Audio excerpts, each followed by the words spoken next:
Good morning and welcome to Foothills County Council meeting for April 1st, 2026. Being April Fool's Day, hopefully there's not too much funny business going on. I'll call the meeting to order at 9:01. First up is approval of the agenda. I haven't heard of any emergent items, so if anybody would like to give me a motion to approve the agenda as presented from Councillor Callister. All in favor? Motion carries.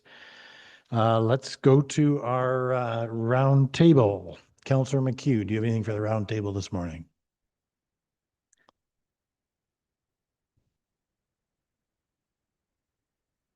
Thank you, Mr. Chair. Good morning, Foothills. Couldn't decide if I wanted to do Al Capone in inches on any given Sunday or not, but I'd be happy to come down to Public Works and do a safety meeting and do a little Al Capone for him.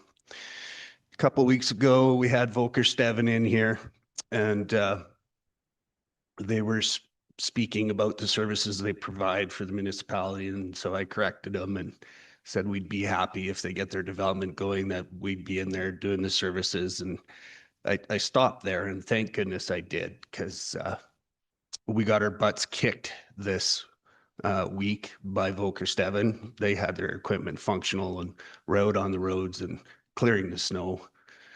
Unlike our own public works department that apparently experienced some difficulties. I don't get many complaints, but I had complaints this week. 128, the connector between the 547 and the 552. And then I'm not sure what's going on. Half of my division is plowed and the other half of the division isn't plowed. So this is the first time we've had a snow event all year where we actually, not like it was a huge one out east, but first time that we would actually have to plow and just kind of feel like we dropped the ball.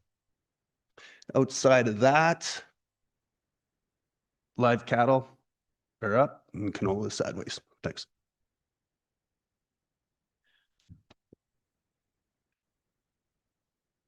Nothing to, or we could come back to you when you get your full update on plowing, if that. Through the chair to Councillor McHugh, because of a lot of people have been sick and off, and especially in our shop, we've been down mechanics to repair our graders and plow trucks, so we've had issues there, and that's could be why the roads aren't getting plowed as much as you think they should be. And we're doing our best. Okay, thank you for that. Councillor Estes, anything for you this morning?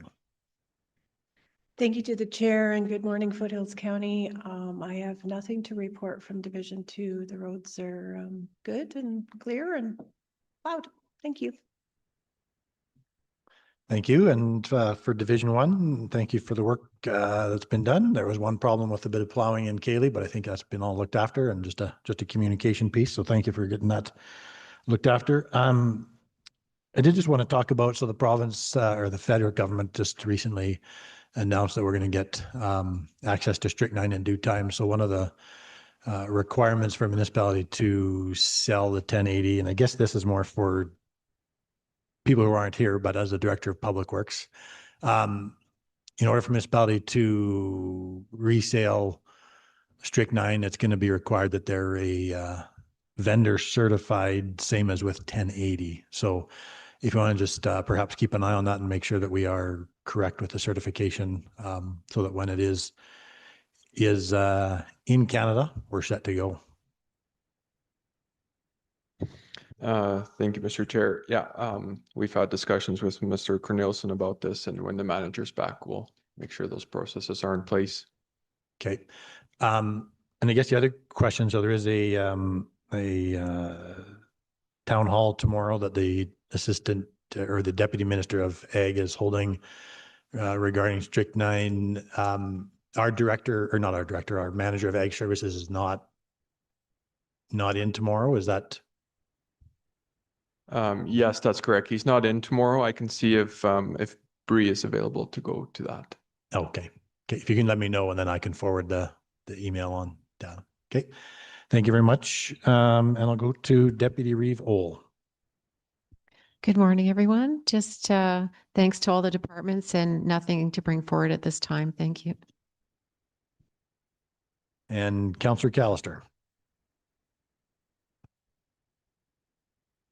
Thank you, Mr. Chair, and good morning, Foothills County. I didn't receive any complaints about the snow removal, so shout out to you guys for that one. And thank you for the quick turnaround on my speed limit reduction on DeWitt Riding Club Road as well. Outside that, nothing to report from Division 6 this morning. Councillor Kendall. Thank you, Mr. Chair. Good morning, Foothills County. I believe that Councillor McHugh owes Division 3 an apology because I think Volker Steven was over in his area when they should have been over on 762. Because 762 is usually plowed before 549, but this past week it was the opposite. So thanks, Councillor McHugh, for stealing Volker Steven from Division 3. Okay, we'll go to our departments. Manager Weberg, what do you got for updates for us today? Good morning, Council. Chair, just to give you a quick update, our street sweeping should start, or we're hoping to start on the 7th of April, but due to weather, it could be pushed back a week or so. So we've updated all the communities and sent them emails so they can get the process going where they can start their cleanup before we get there. So hopefully that'll get going here soon. And our gravel haul continues. And our seasonal startup is April 27th. So we'll be having all our seasonals being orientated for a day or two there. And then we'll start with our summer programs. And that's all I have for updates. Thank you, Director Kruger. Thank you, Mr. Chair, and good morning, Council. Just in regards to the level of service and equipment, and it's something we are managing. We are currently doing a lot more construction than normal through the winter months. It's something we're trying to adjust to. It's put a bigger strain on our equipment and our mechanics trying to keep up. So it's something we are trying to adjust to, and we are working on it to try and get back to the level of service you are used to seeing. Also, the bridge out by Squarebreed Ranch. So the work is starting on April 6th, so next Monday. They will be out there to get the girders ready to be lifted. So the bridge should be open still on the 6th. Detour is being worked on and should be in place for the residents as well. So hoping all goes well, the work's done next week. Couldn't start this Thursday just because of the weather, but that shouldn't change the ultimate end date, as it would have been next week anyway. And I am prepared to speak on item B4 and B7. Thank you. Councillor McHugh. Thank you, Mr. Chair. Through the chair to Director Kruger, just something I've been thinking about. The water line's going to come across the sheep there, and we're going to be taking trees out through that MR. This was an endeavor we were working on before, but we have an MR at the Highwood on the 547, and maybe this is for Mr. Porter, but I'm just kind of wondering if we're going to be disturbing that MR, if we should maybe be looking up at opening up the one at the Highwood and the 547 there where the house was removed. That's kind of a no-brainer out of all the ones we've discussed in the past. So I just throw that out for food for thought. Or no surprise that Division 6 was snow plow trucks were running in Division 6 so they could make it the 300 meters out to the provincial highway.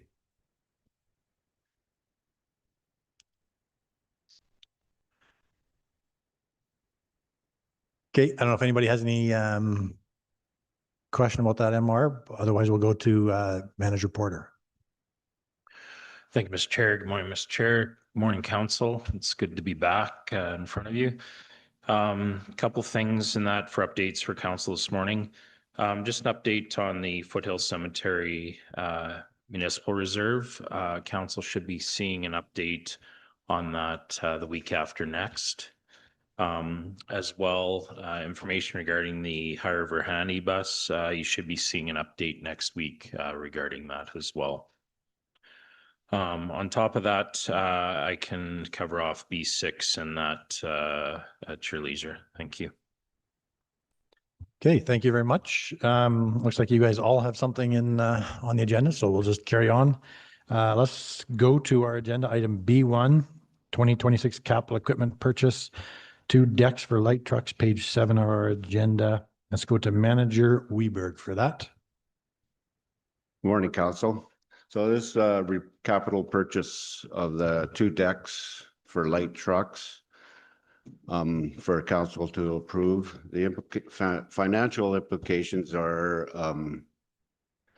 as you can see, the Falcon is what we recommend and is $16,229, whereas the factory trailer outlet is $14,240. But the modifications that we would have to do to the factory trailer outlet decks would cost us as much as, if not more than what the 2 Falcon decks are worth. So we're looking for possibly a cost savings of $3,542. And we'd recommend, though, to award the purchase to Falcon Industries. And they're well-built decks, and they do last for 15 years or better. And we do reuse them on other pickups as we switch out trucks. Okay, so your recommendation is to award the purchase to Falcon Industries. Bottom of page 7 is that recommendation. Go to council. Comments, questions, or a motion? Councillor McHugh. Thanks, Mr. Chair. It's already been explained that we are trying to reuse these decks. Falcons are good decks. Motion to approve the request to purchase the 2 decks. Okay, we have that motion from Councillor McHugh to award the purchase to Falcon Industries. I don't see anything else. I'll call the question. All those in favor? Motion carries. Let's go to item B2, capital equipment purchase, 2 pony pup trailers, page 13 of our agenda. Back to you, Manager Weberg.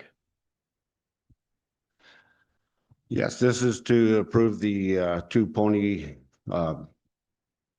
pups for the gravel trucks that were ordered. And as you can see, we only had 1 bidder on the list here. The other companies did not submit a price, so the total budget was $125,800, and the purchase of these 2 pups would cost $123,400, cost savings of $2,400, and we recommend they award the purchase to Fort Garry Industries. Okay, we have that recommendation. I'll go to Councillor Kendall. Thank you, Mr. Chair. I just wondered if you've ever used this company before Well, yes, we use them quite a bit. and you're happy with them. Yeah, we are. I would give you that motion. Okay, to approve the purchase to Fort Garry Industries at $123,400. Okay, we have that motion from Councillor Kendall. Councillor McHugh.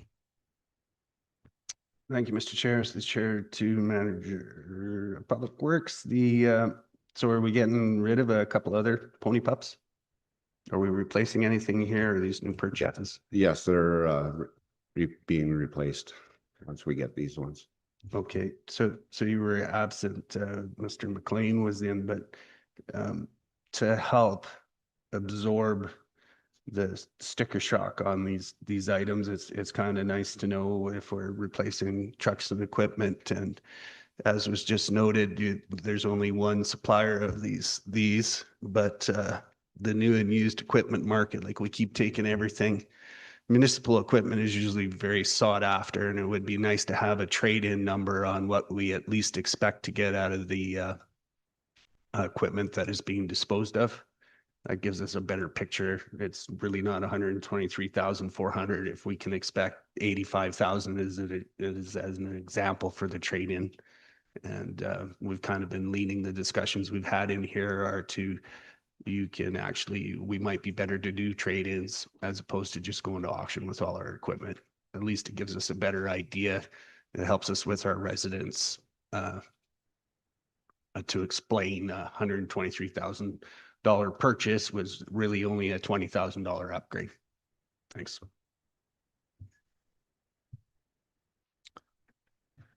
Okay. We'll Go definitely ahead. look into that.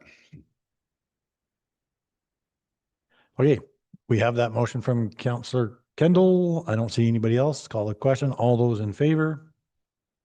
That motion carries. Let's go to B3, prohibited animal bylaw, page 17. I think, Manager,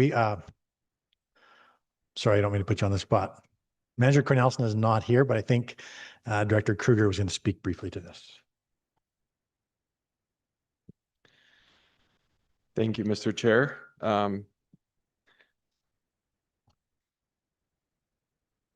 So this report before council is to request first reading of the prohibited animal bylaw. The Agricultural Service Board has recommended that this bylaw be brought forward for first reading.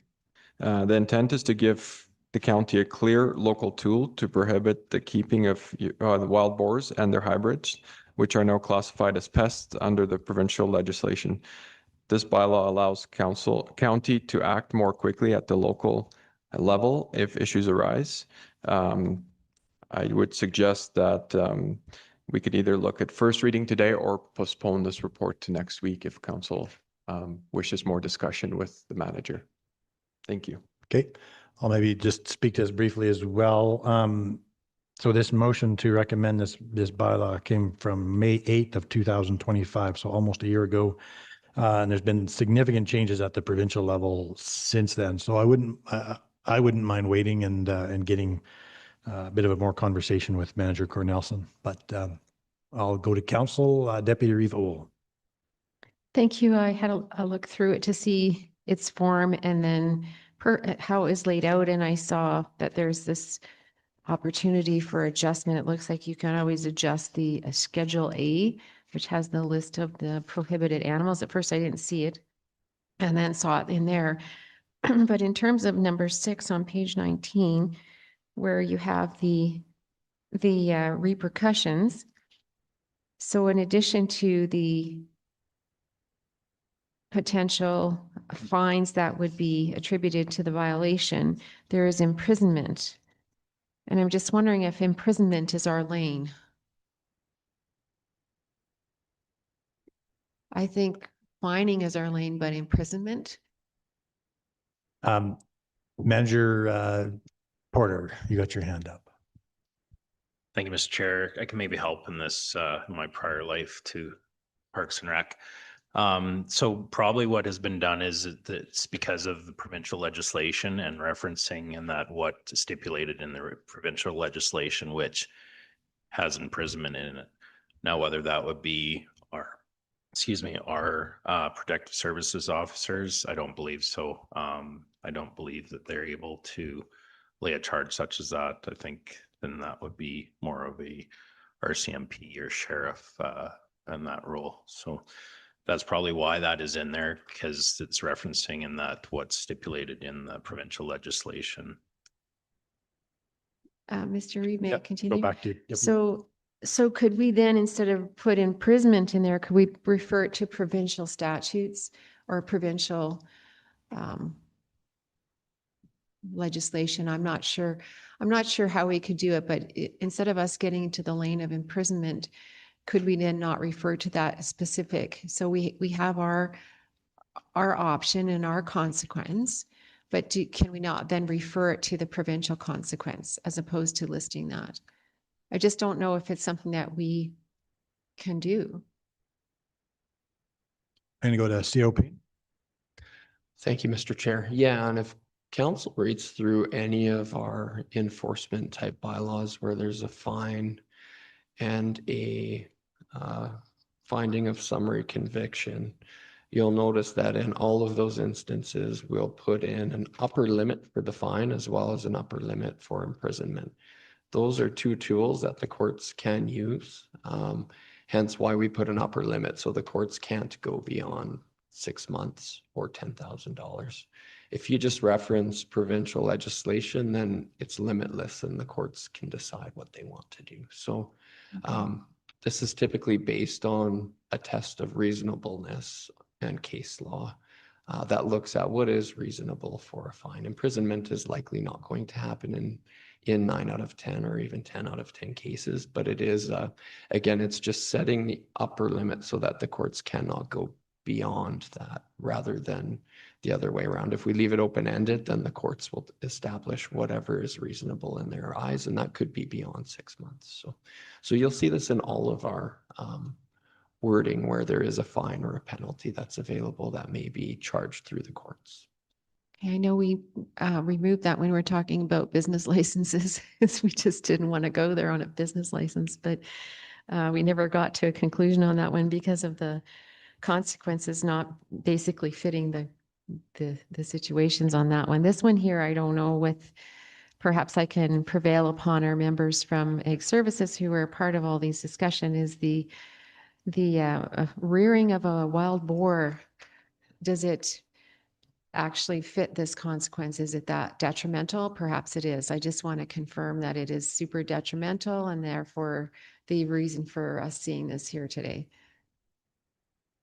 We'll go back to COP. Yeah, and I'll just clarify too, it's, in context, when imprisonment is referenced, it's in relation to non-payment of a fine as well. So it's intended to get a person's attention to ensure that whatever fine is imposed is paid.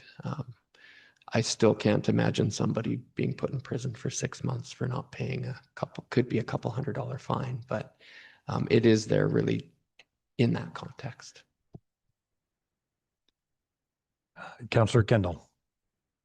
Thank you, Mr. Chair. I think those are just stating like the most maximum penalties that a person could sustain. And obviously, I don't think we're having this issue in Foothills County, at least I'm not aware of it, but in jurisdictions where they are having it. And if someone's continually breaking the law, then, and not following the rules, then perhaps they have been imprisoned. I'm not sure what the case law is on it, but I think that's just stating the maximum and not that that would be the norm. Councillor McHugh. Sure, I could just comment quick. Whenever it comes to ferals or invasive species, it quickly gets out of control and then you never get it back. So I'm in favor of having a lot of teeth on the fine side. It's been spoken to what the intention is on the imprisonment side. That would seem a little extreme, but it's been explained if you have somebody that's not paying their fines. But if this moves in here and gets away in the West Country, we would be completely invaded, in my opinion. You'd never get them back. You'd never get it under control. Just like a noxious weed, it just starts to spread and you never get it back. So if we can keep it out, that would be a very good thing. Thanks. I guess the other part that perhaps needs to be just mentioned is that the province did make significant changes in this regard month or 2 months ago. They're not allowing any more wild boar farms. So we do not have any wild boar farms in Foothills County. And the province will not allow permits for any more wild boar farms. I think if I recall, there's 2 or 3 operations in the province that have not taken a buyout option that the province had offered to try and get rid of wild boar farming as a whole. But neither one of those are in Foothills County or even close to Foothills County. So I do wonder whether this bylaw is even needed at this point in time, just because of that change. So Councillor Kendall. Well, I can see, thank you, Mr. Chair. I mean, given that maybe some operators are looking to, relocate perhaps to unbeknownst of, municipalities like ours, and who wouldn't see them coming and try to get established again, I think this bylaw is warranted just as a preventative measure. And I think that the mention of the $10,000 in the imprisonment is just to reinforce that, yeah, you have to obey the rules and this is a problem and we have to be proactive. Councillor McHugh. So is that a motion for first then? Is that, no? I would give you the motion. Okay, So- we'll grab that motion from you. Back to you, Councillor McHugh. Thank you. So on that note, sorry, what were your comments to the chair? You were waiting for provincial comments? Well, I just wondered if Manager Cornelison needed to be here for a bit of this conversation as well. I guess it doesn't matter whether it's today or at second reading too. I guess it okay, 6 in one, half dozen the other. But I just think that with the significant changes at the provincial level, I wonder if this bylaw is needed. Okay, thank you. So I think that's been pointed out by the chair that probably some further discussion at second here. So I would speak in favor of the motion for first. Thanks. Okay. I don't see anybody else. We do have that motion for first reading, and then we can come back to second and third at another time. Well, sorry, I kind of forgot what you said there, Reeve Seward. No, if you want to wait for more provincial input, I'm fine with that as well. We can have more information at second reading too. Okay. Yeah. Okay, I would give you the motion for first then. Okay. Okay, so we have that motion for first from Councillor Kendall, and I don't see anybody else. All those in favor? Motion carries. Let's go to B4, Wild Caraway Bylaw, page 24 of our agenda. Director Kruger, did you want to start this one again? Thank you, Mr. Chair. This report before council is to request first reading of the Wild Caraway bylaw. The Agricultural Service Board has recommended that this bylaw be brought forward for first reading. The intent is to designate wild caraway as a noxious weed within Foothills County, using the authority provided under the Weed Control Act. This would allow the county to regulate and manage a weed that the ASB considers to be a growing concern locally. Administration is recommending first reading. Thank you. Okay, as the ASB chair, maybe I'll just add a little bit more. So we do have a wild caraway policy that goes back to 2006 that does very similar to what this bylaw is. The only thing is under today's Weed Control Act, it does need to be by bylaw to upgrade a weed as opposed to by policy. So effectively, the existing policy is pointless because it's required to be by bylaw. It is a weed that is of concern and has been concerned for a lot of years.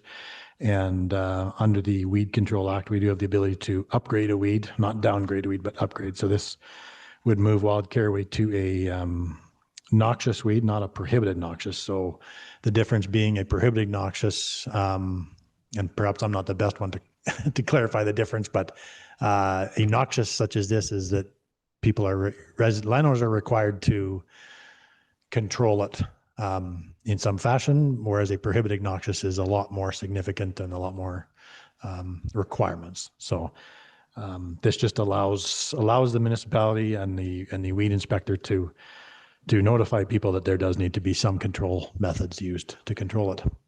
So we do have the bylaw in front of us for consideration. And this, I'm going to say opaque. This would we need to, if we go forward with this, we would need to include a rescinding of the policy. Is that how it would go at first reading or at third reading, or how would you do that? Thank you, Mr. Chair. Yeah, that's a very good point. And I think the latter suggestion you had on third reading being given, we'd be looking to council to pass a resolution rescinding the policy 0625. So at this stage, if council's only prepared to proceed with first reading, you don't need to do anything yet, but we'll just need to diarize that on third reading, we do need a resolution rescinding the policy so that the two are not conflicting. Okay, council. Councillor McHugh. Thank you, Mr. Chair. Motion for first reading. Okay, motion for first reading from Councillor McHugh. I'm not seeing anybody else. I'll call the question. All those in favor of first reading? That motion carries. Okay, let's go to item B5. Speed limit reduction, DeWinton Riding Club Road, Technical Lead, Public Works Infrastructure, Mitchell. Thank you for coming and joining us today. This is page 27 of our agenda.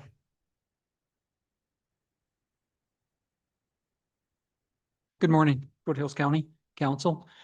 Speed limit reduction on DeWinton Riding Club between 16th Street East and 32nd Street East. Purpose is to provide council with the findings from a staff review of the existing speed limit on the DeWinton Riding Club Road.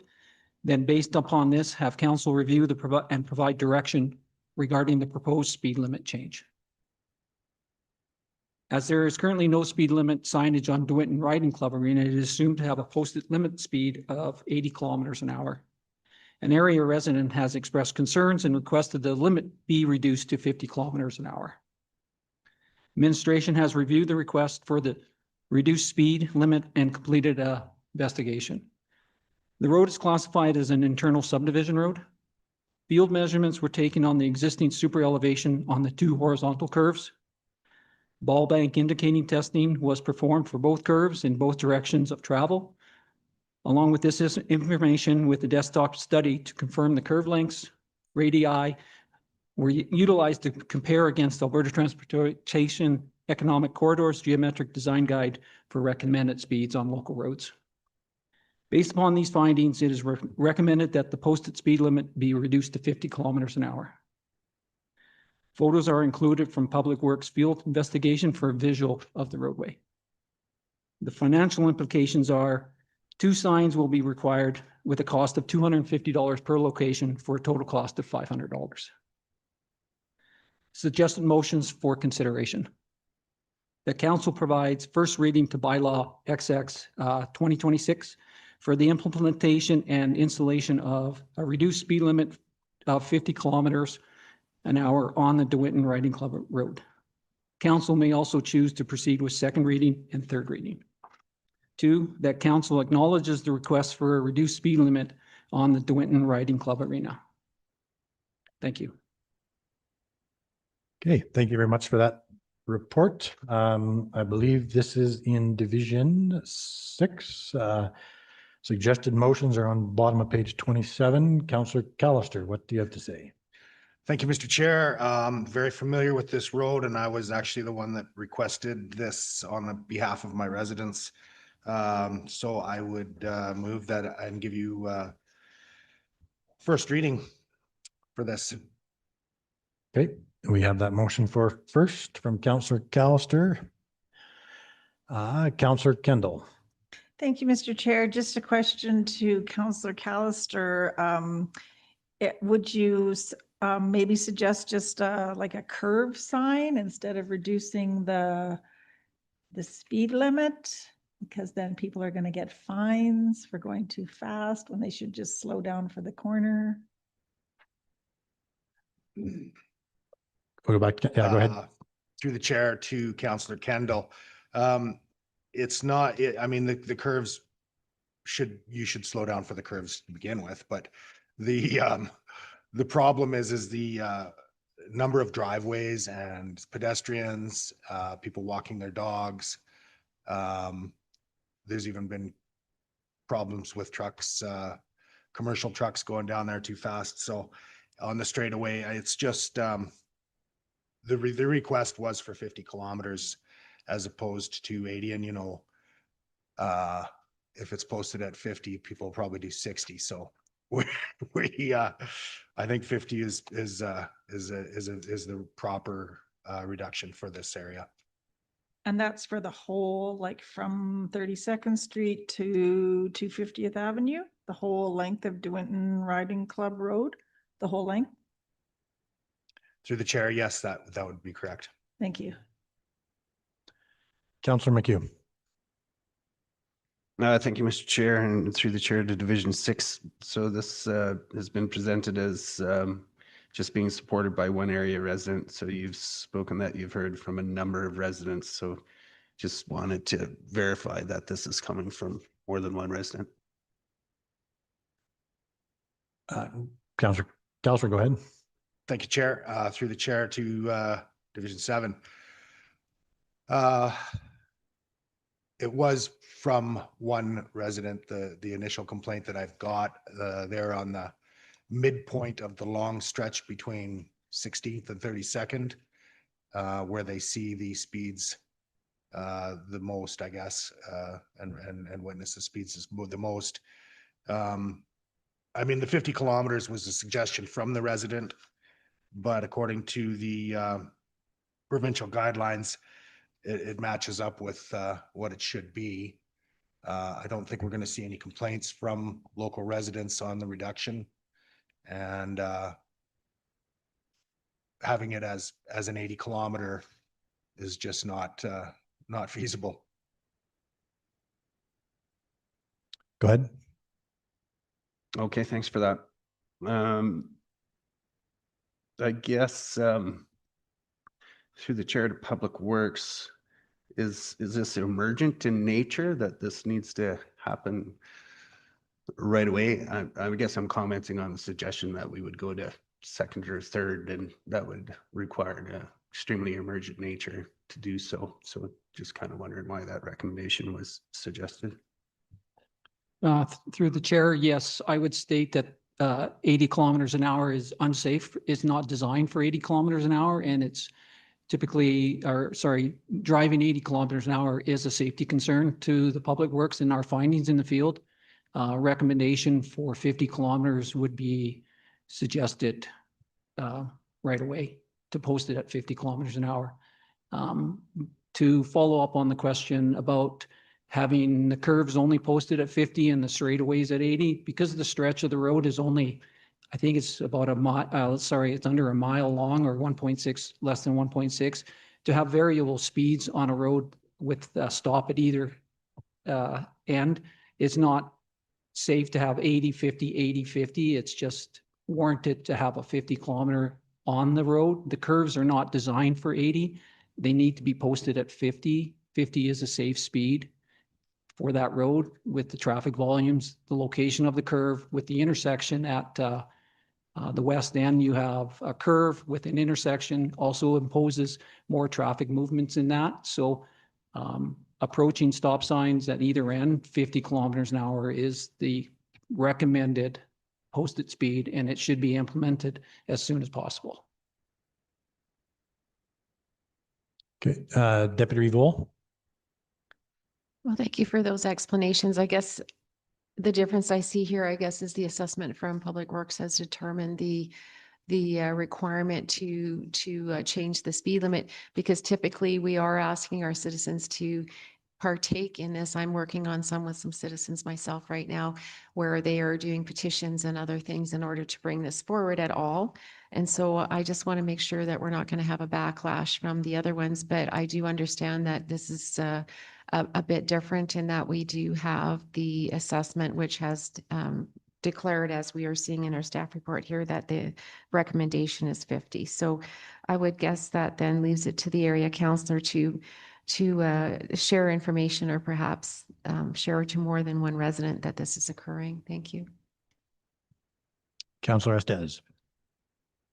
Thank you to the chair, and I just, my thoughts are that I would speak or be in favor of this. It is an internal subdivision, and as the area councillor has mentioned, it is people walking their dogs, lots of driveways. So yeah, thank you. Councillor McHugh. Thank you, Mr. Chair. It's Chair of Public Works. So I appreciate the assessment.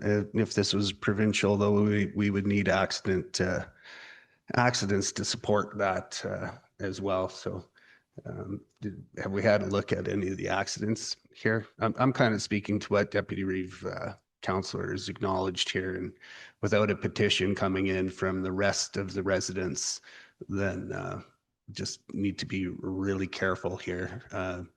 Problem is even in between first and second, if there's an uproar over first, we're not legitimately going to be able to consider the concerns from the residents because it wasn't heard now. So, but anyway, is there an outsized number of accidents being reported on this road at this time? Thanks.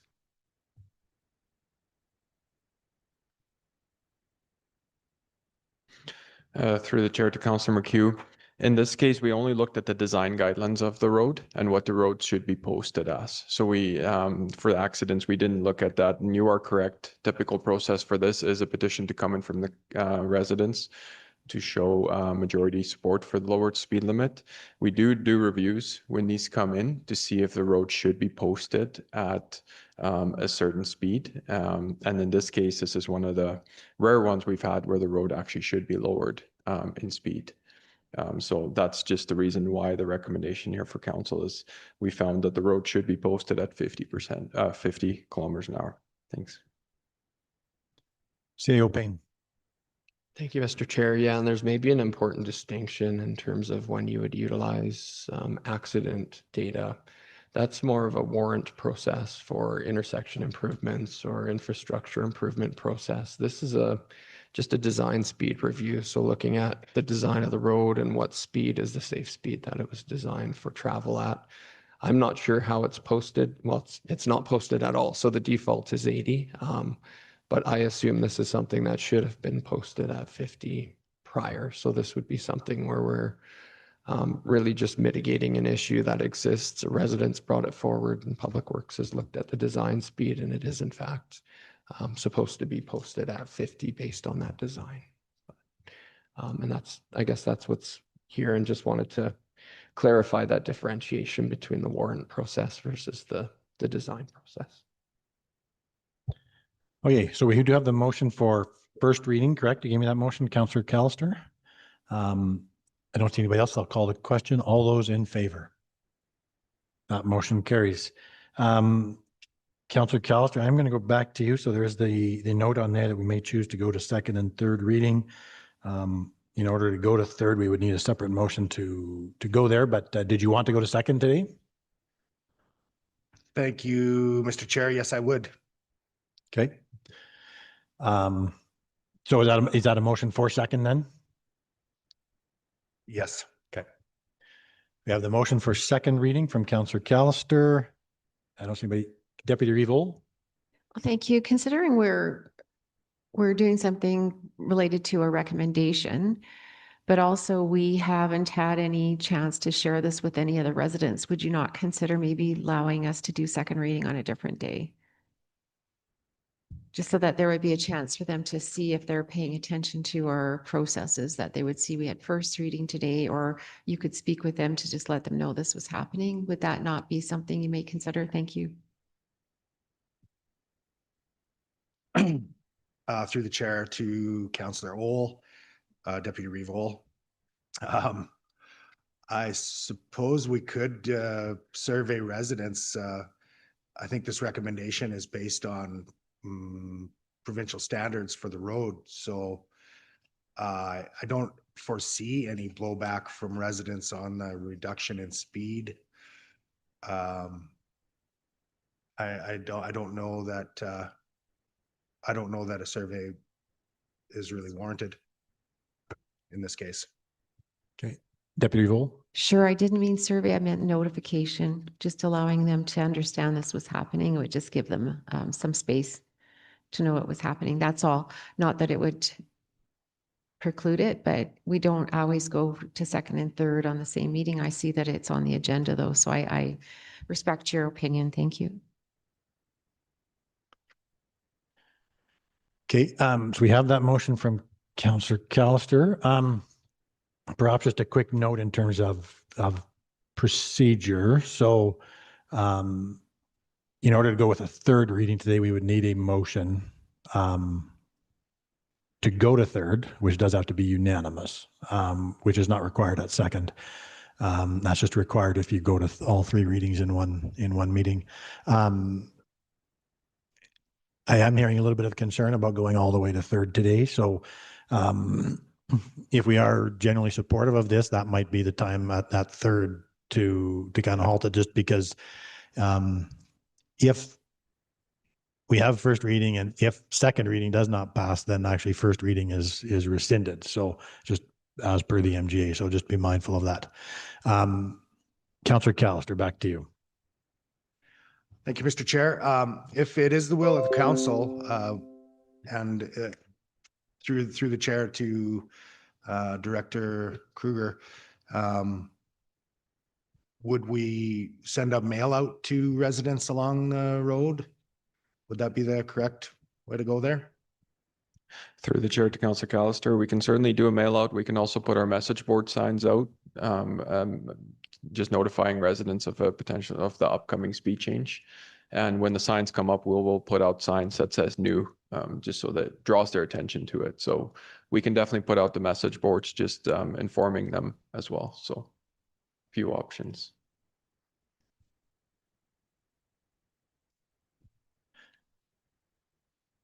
Thank you for that, Director. Well, through the chair to council, I guess I'll leave it up to council to decide what to do here. I didn't think this would be a contentious issue, but any other comments? Okay, Councillor Kendall. Thank you, Mr. Chair. Given that transparency and public input are very sought after processes, I would vote in favor of notifying the residents that this is happening before going to second reading. Okay, anybody else? Councillor Callister, did you want to close? Sure. Thank you, Mr. Chair. Okay, given the feedback, I guess I will rescind my motion for second reading and make a motion to contact the people on the road, I guess, for further comment from residents. Okay, and we're all okay with rescinding of the motion? Okay. Okay, so we will leave it at that and look forward to it coming back with a little bit of information from the residents. Thank you.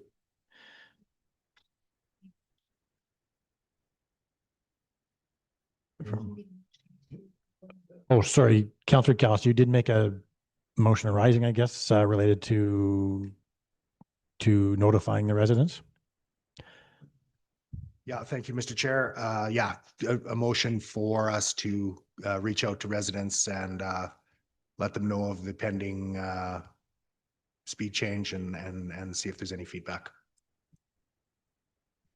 Okay. So we all understand that motion? You can work with that?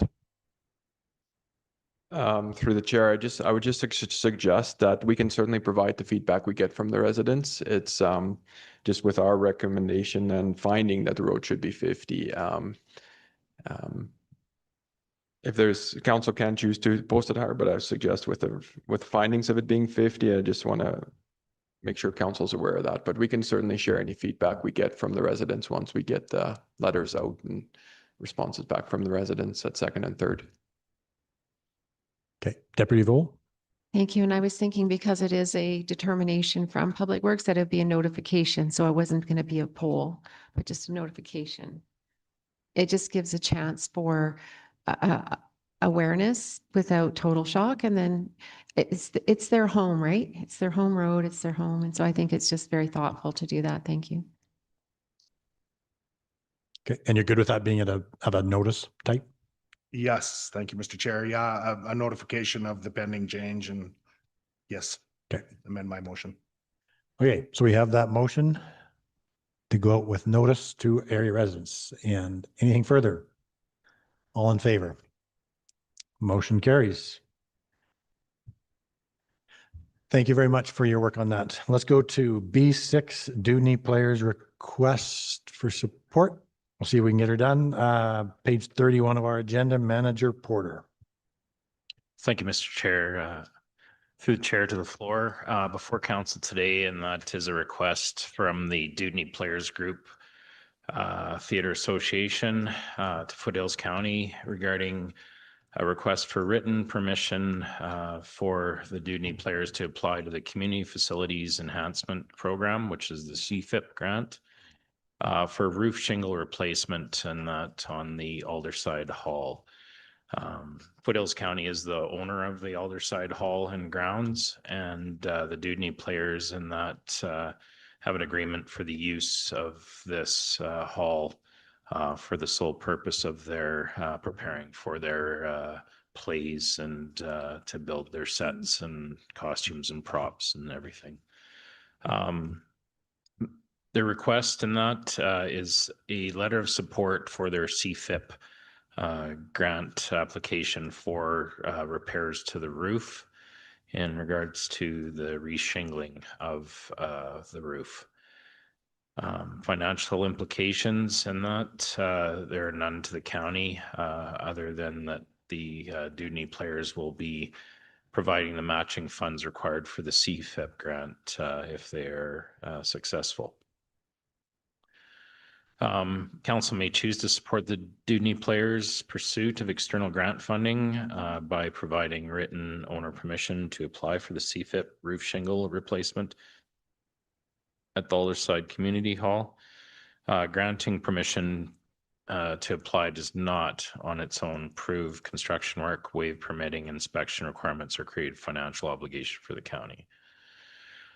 So the request of council is that council authorize administration to provide a written facility owner permission to the Dudney Players Group Theater Association for inclusion in their application to the Community Facilities Enhancement Program for roof shingle replacement at the Alderside Community Hall.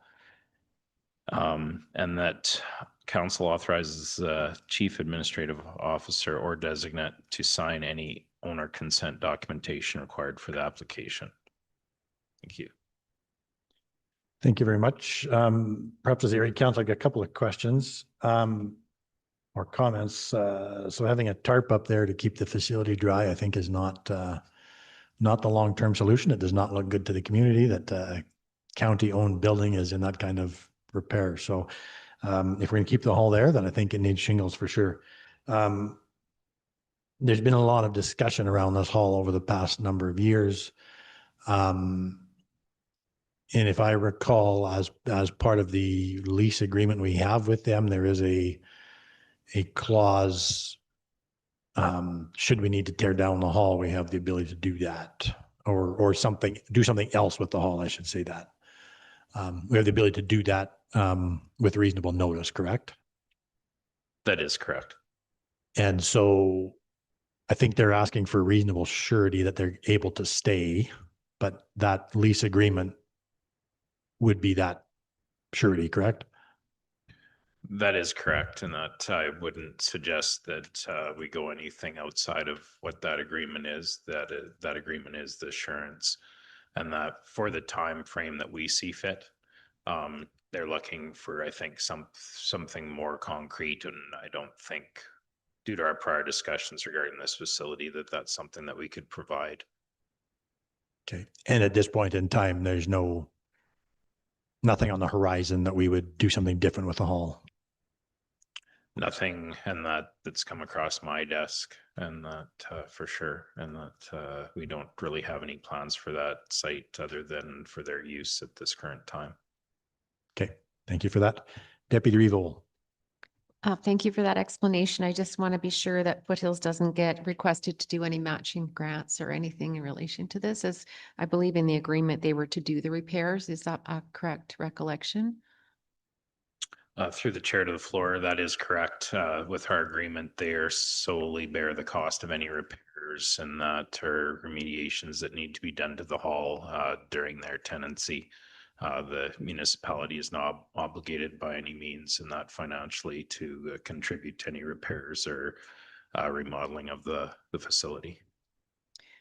We also have a request for staff time to be able to monitor this whole process and contribute probably to some of the grant options here. And I understand that that's very helpful.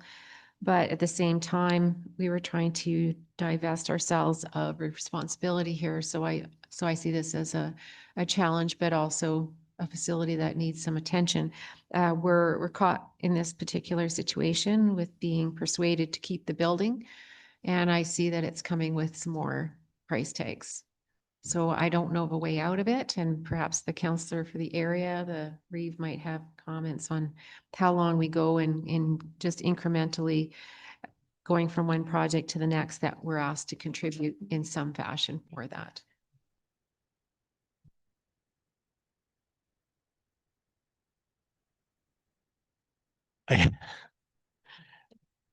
Yeah, I guess my comment would be, as long as we're not spending a bunch of money, that's, I don't see that we are spending a little bit of staff time, but not any significant. So I don't have any concern with the request. Councillor Kendall. Thank you, Mr. Chair. Pardon my ignorance, but where exactly is the Alderside Community Hall? Go ahead, Manager Porter. To the chair to the floor. The Alderside Community Hall is located in the hamlet of Alderside.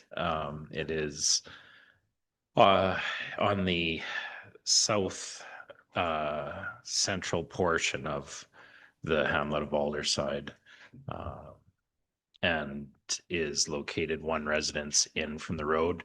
If you're looking at air photos or GIS, and that there is a skating seasonal skating rink and playground also on the property.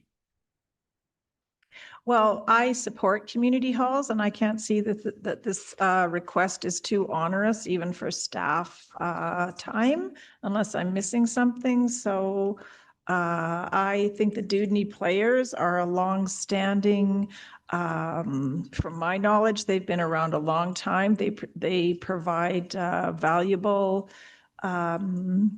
input into the arts and culture of our community, which is under, stress all the time. So I don't have any problem. These people have taken an initiative. They want to do this. They just want the signing off of the owners. So I have no problem, and I would give you the motion for this.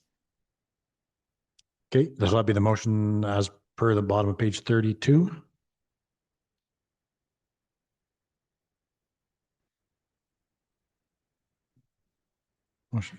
So as I guess perhaps a bit of a background needs shared a little bit. So this is it's called the community hall, and it once was a community hall, but now it is just rented to the Dewdney Players for their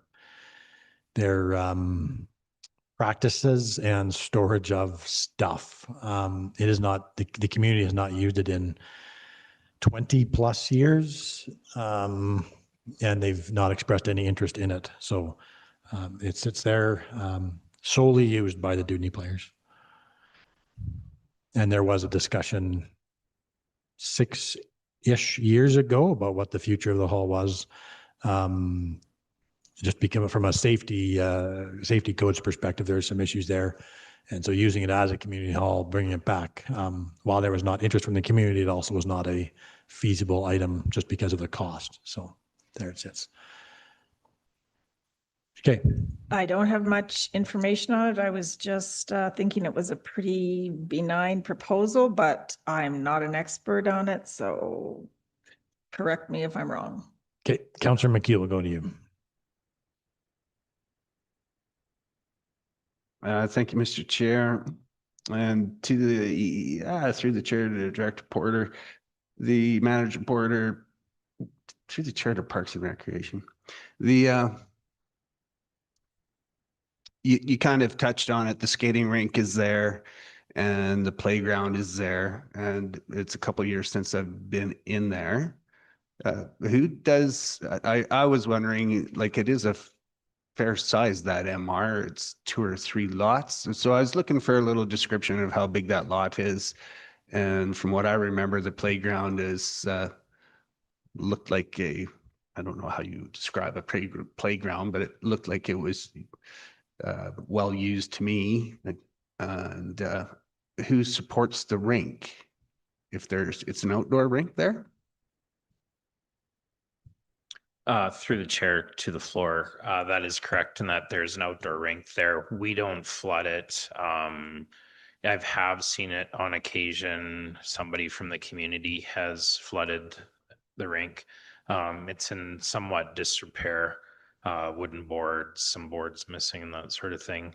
The playground structure and the pea gravel below it, we maintain in that through our Parks and Rec program, and we do mow the site as well to maintain it for community use. So hopefully that answers the question. I was kind of making this up. So could you comment on, is the park used? Does it look used or not used?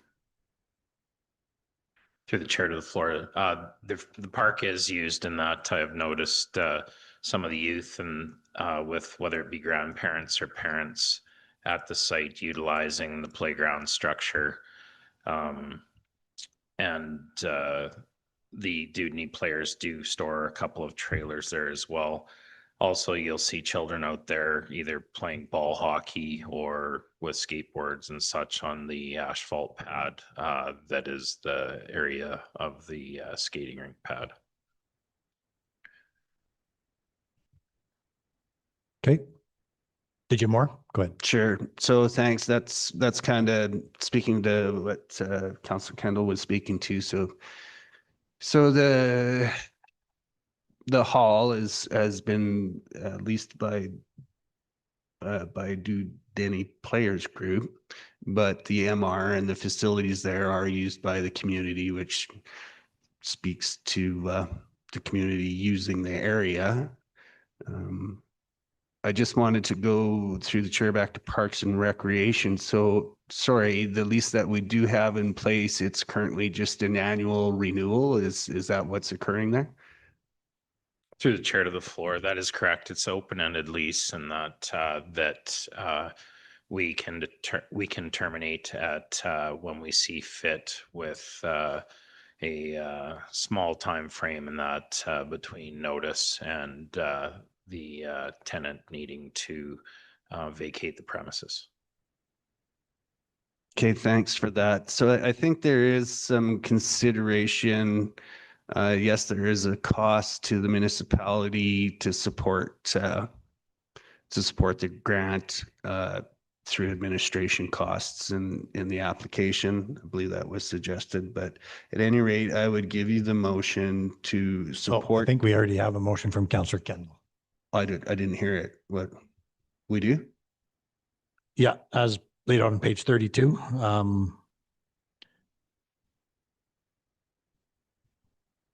I know Councillor Kendall, that was correct, right? Yes, I did give you that motion. So to provide written facility owner permission to the Dudney Players Group Theater Association for inclusion with their application to the Community Facilities Enhancement Program for roof shingle replacement at the Alderside Community Hall, and that council authorizes the chief administrative officer to sign any owner consent documentation required for the application. Correct? I will give you that motion, yeah. Okay. Sorry, back to you, Councillor McHugh. Did you have? Super, thanks. I'll speak in favor of the motion. I guess I think that in the future here, we're going to have to consider what the cost is. What Danny does put in here, and it may warrant a little bit of a time extension. If this is $25,000 or a $30,000 improvement on a municipal building, I think it may warrant a little surety that they're going to have it more than can be revoked at any time. Okay, Councillor Estes. Thank you to the chair. I guess I just want a bit more clarification on page 34. It says the Dudney players are prepared to contribute the required matching funds. And they also welcome the opportunity to explore whether county would be involved.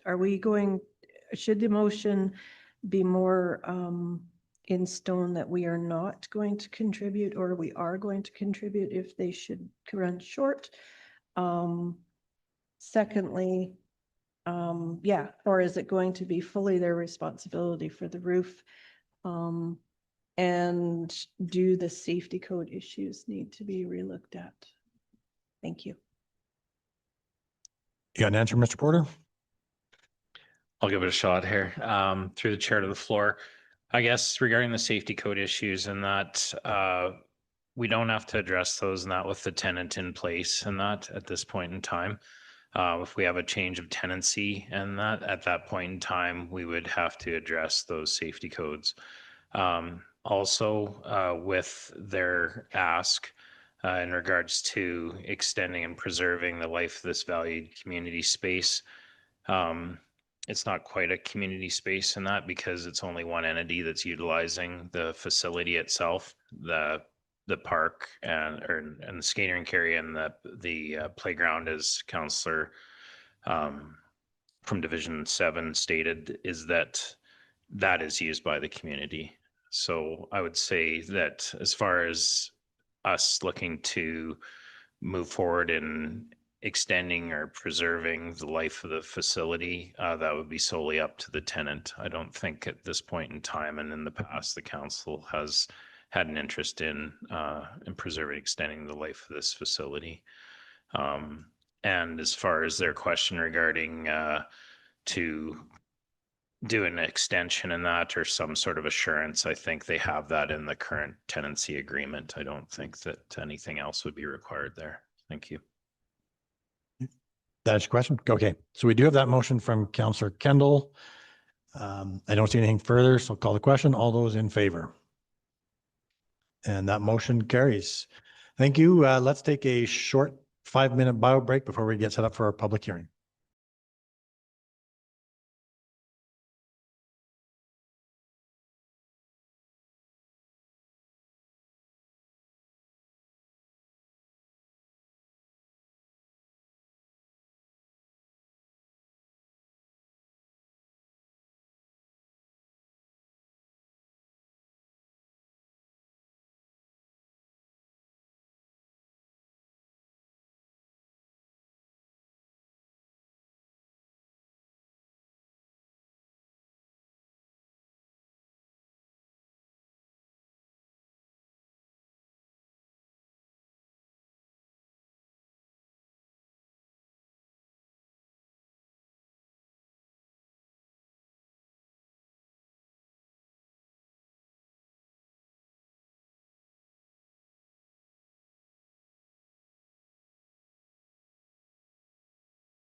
Welcome back. I will open the public hearing for Senf Klein Saucer. I hope I didn't mess that name up just too bad.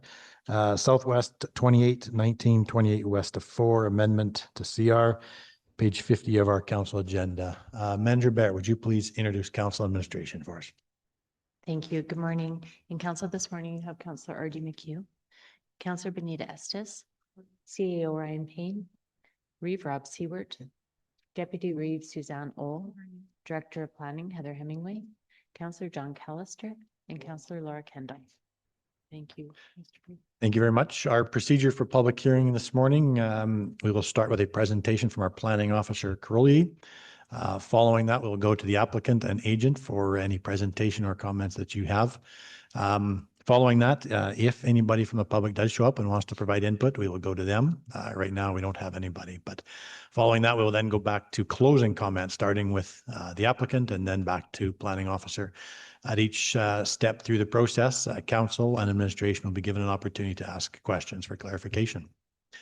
With that, I will go to planning officer Curly for your presentation.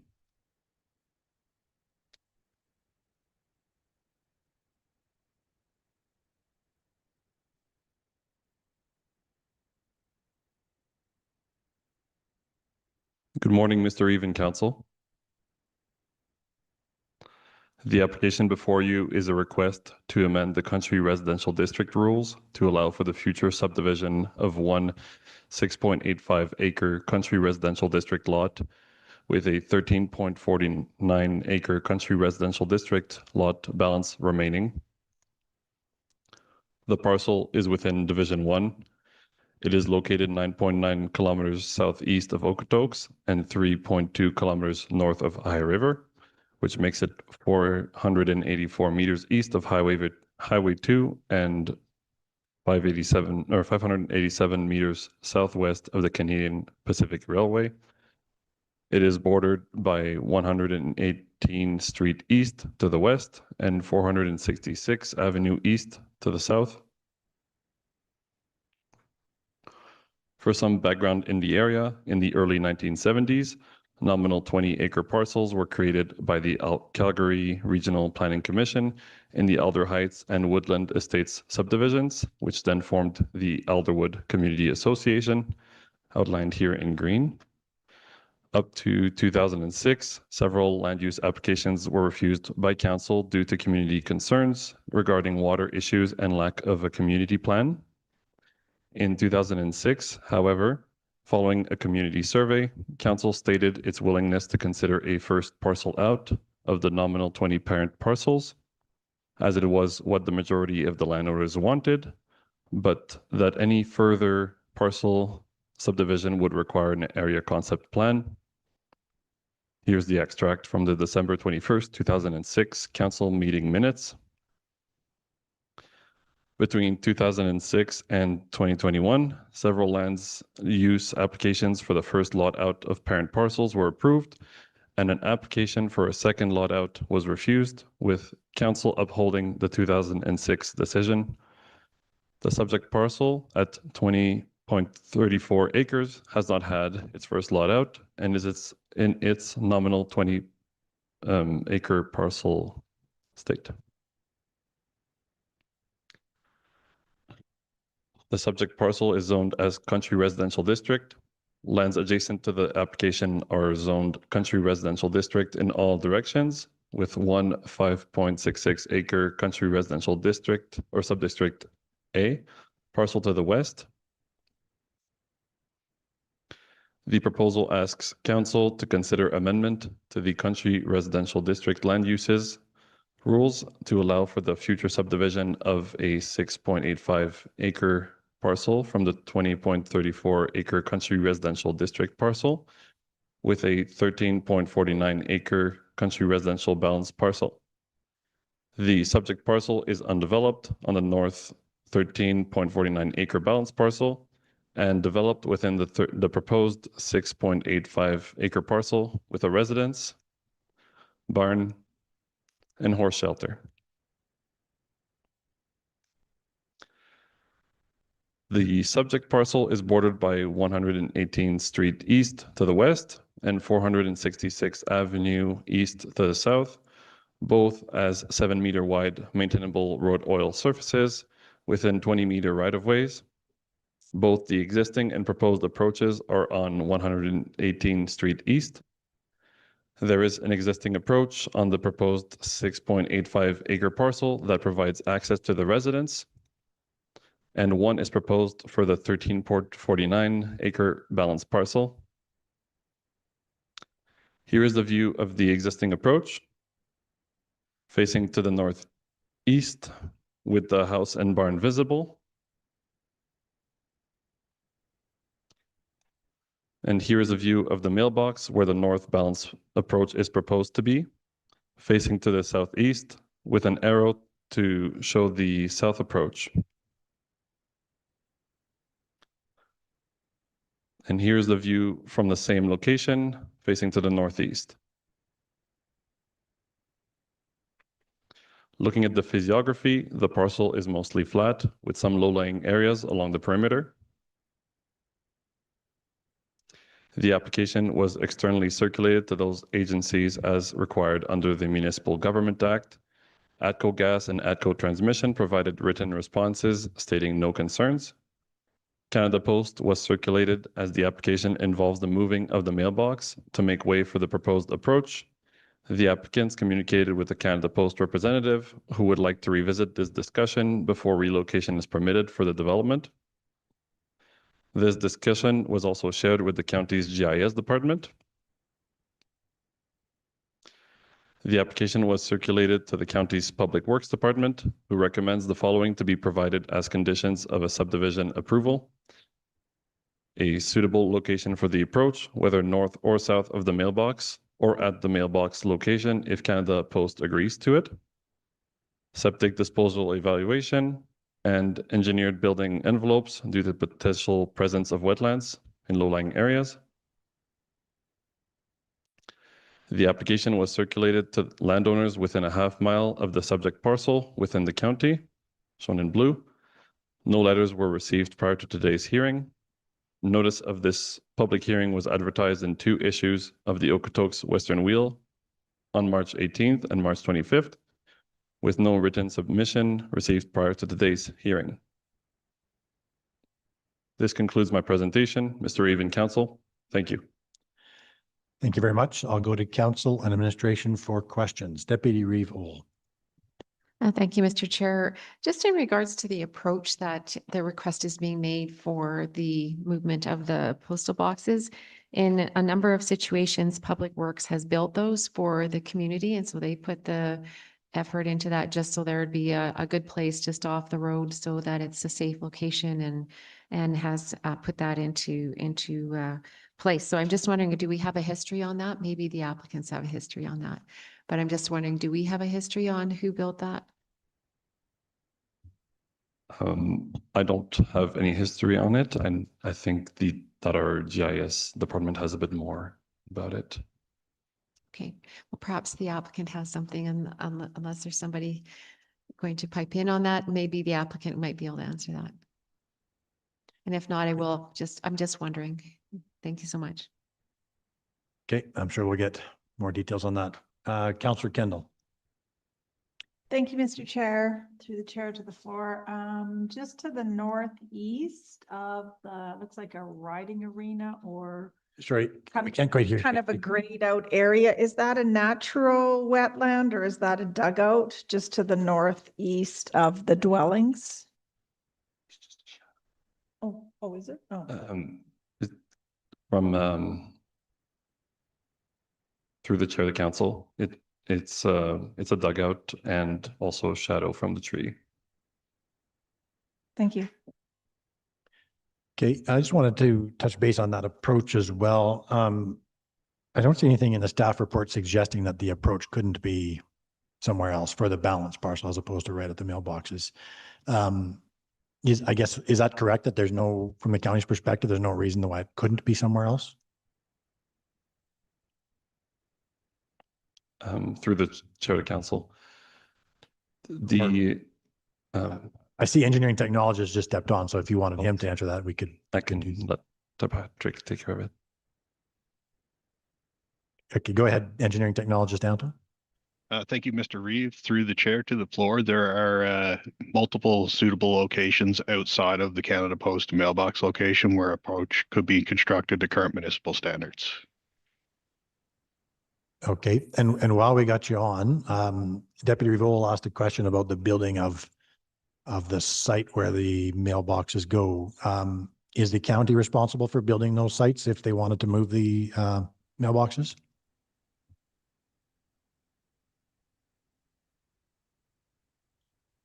Oh, we can't hear you. You're unmuted, but we can't hear you.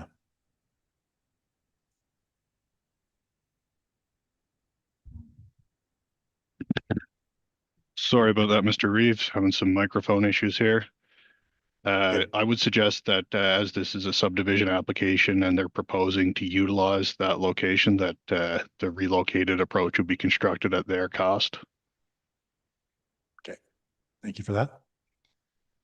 Anything further from council administration at this time? I don't see any, so we'll go to the applicant and your agent if you want to introduce yourselves for the recording secretary and then proceed with your presentation. Thank you, Mr. Reeve. My name is Christy Bunder and I'm a planning consultant, and with me today is Colin Senf. I am going to share a presentation which will hopefully answer some questions for you. Just give me a moment. All righty. I think Pierre David did a really good job with this application, so I don't want to be too repetitive, but it is an application to amend a CR district parcel to allow for the creation of one new lot of 6.85 acres containing the residence, leaving a 13.49 acre balance where Colin will build a home. The intent is to accommodate that future single-family detached dwelling on the 13.49. The location and context, as mentioned, is in Alder Heights. The parcel is bound by 118th Street on the west and 446th Avenue to the south. The existing access is off 118th, and it has direct access to the highway from 446. In terms of its policy alignment, this does align with the MDP. It is CR infill, where the MDP directs development like this to fragmented areas and not unfragmented agricultural land. It is in the central district, which council has identified as the growth engine of the municipality. And in accordance with the land use bylaw, both parcels meet the minimum maximum standards in the land use bylaw. It is surrounded completely by country residential parcels. Each of those is eligible for 1.5 as Pierre David expressed. This is the application that is being made in front of council, no different than any other 20 in this community. Right now, the quarter section supports 15 lots, which is less than the 32 per quarter allowed by the land use bylaw. In terms of the access, both parcels are intended to be accessed from 118th Street. The new lot will retain the existing approach, which Pierre showed you. And the balance, we would like to remove those Canada Post mailboxes and move them a little bit north from this location. The reason for that is the principal building envelope, or the best spot to build on this entire property, is right behind the mailboxes and to the east. I've tried to highlight it in yellow there. And Mr. Senf would like to protect his privacy in his residence. So he didn't want all the residents picking up their mail and looking in the windows of his house. So we just would like to move it north and away from the home. It is the best spot for an approach to the new home. It is actually got the best grade into the property at this location for a driveway. This is the reason why we are making this request. The Canada Post mailbox move will be entirely supported and funded by my client. He has a lot of heavy equipment and at his disposal as well. It's just for him, I think, an important consideration in all of this. Canada Post, we've talked with. Foothills has one guy now, Truon, who we've talked to a few times about this application as well as others with regard to Canada Post. He seemed amenable to allowing us to move this, but he didn't want to make any commitments until council gave us some direction here. We've additionally shown a 5-meter road widening on 446 and 118th Street. With regard to compliance, the existing house, residence, barn, all comply with the cumulative number of accessory buildings allowed on a country residential parcel, and they meet setbacks. So there's no concerns there with regard to creating a property line here, this location. We did have a look at the water wells. As council knows, an issue with Alderwood and Alder Heights is water. As you can see, the test rates are fairly consistent. Static water has dropped significantly, and that's why you're allowed one lot and not multiple lots in this location. In conclusion, it is essentially CR infilling.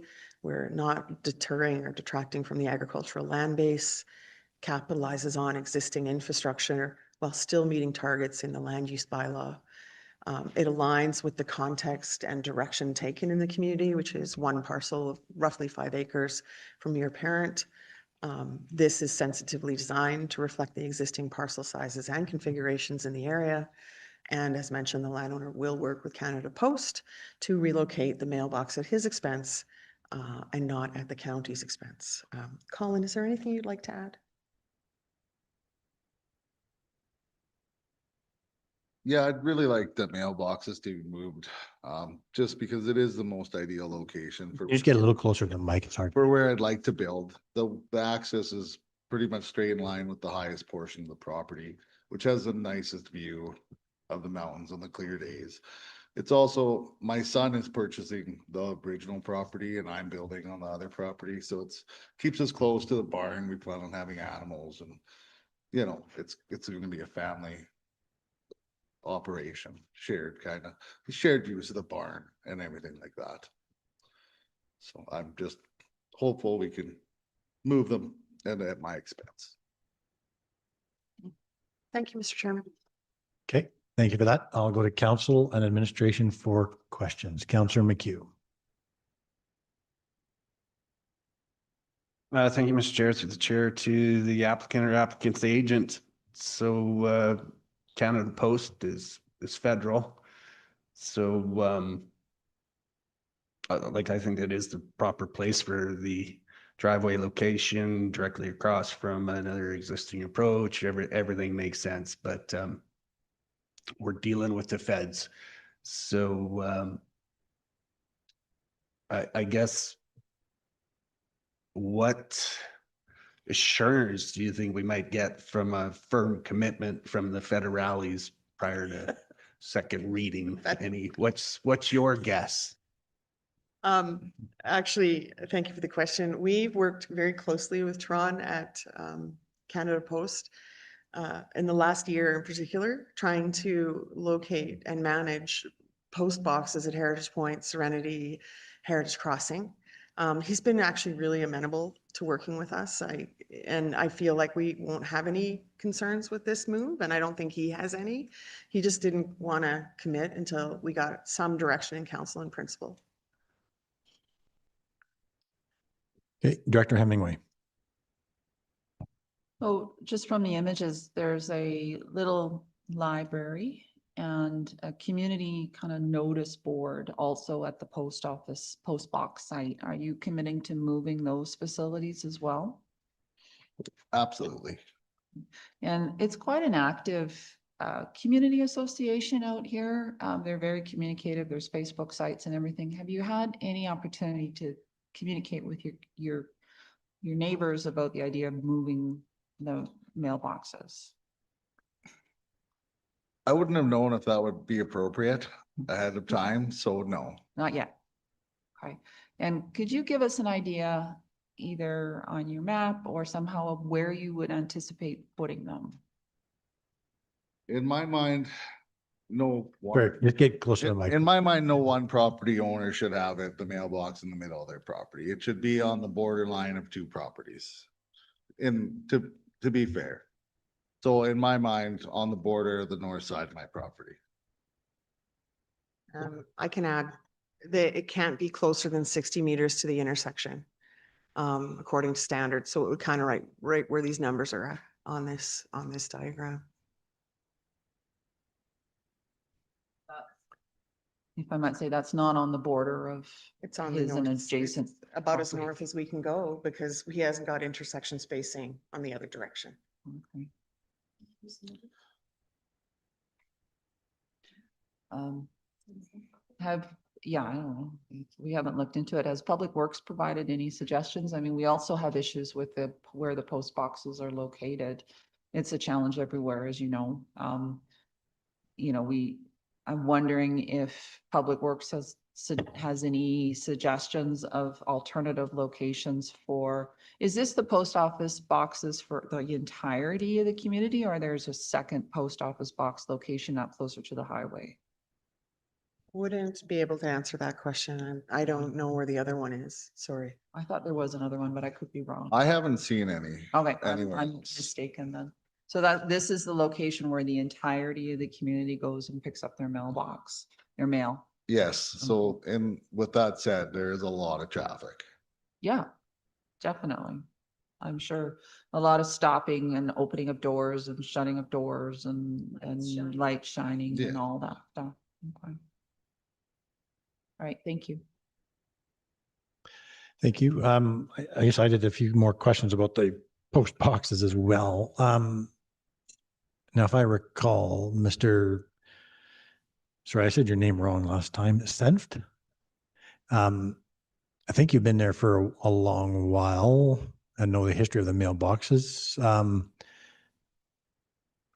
How long have them, for some reason in my mind, the mailboxes were moved to this location 4 to 8-ish years ago, do you know? I've only owned the property for just over a year now, and Okay. so I do not know. Okay, I'm misunderstanding then, or not misunderstanding. I'm thinking of somebody else, but okay. Okay, yeah, I just would be very interested to know of a suitable location as Director Hemingway talked about. 466 is probably not the place because that's a very busy road with people from outside of the community as well. So, Councillor Kendall, we'll go to you. Thank you, Mr. Chair, through the chair to the applicant. I was just noting the dugout on your property. And then I noticed to the southeast, there is a parcel where the property line goes right through a little dugout. And so I realized that your intention right now is to subdivide for your son and yourself, it sounds like. But I just wondered if you had given any thought to sharing the dugout with, any potential livestock on both sides might benefit from a dugout, especially in drought years. Even with the record rainfall we had last year, it was dry. Okay. Speed limit on 283A, is that 50 or 80? The speed limit. 180. I believe it's 60 and 466 is 60 as well. Okay. Through the community. Okay, thank you. I am not seeing anybody else. Any questions? And we don't have anybody registered to speak and nobody in the gallery. So at this point, we'll go to closing comments for anything you have. Thank you, Mr. Reeve. I just note that a condition of first is written confirmation of approval from Canada Post and Public Works for a suitable approach location for the proposed 13.49. That means that I have to work both with Canada Post and Public Works because we're talking about the mailboxes and the approach. And certainly I will bounce that off the director as well to make sure that she's happy with what we're doing.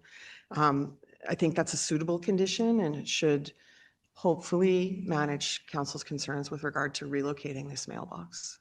I think outside of that, it was nice to see that there was no objections today and the application really aligns with what's happening in that community. I don't think you have anything, Colin, or, thank you, Mr. Chair.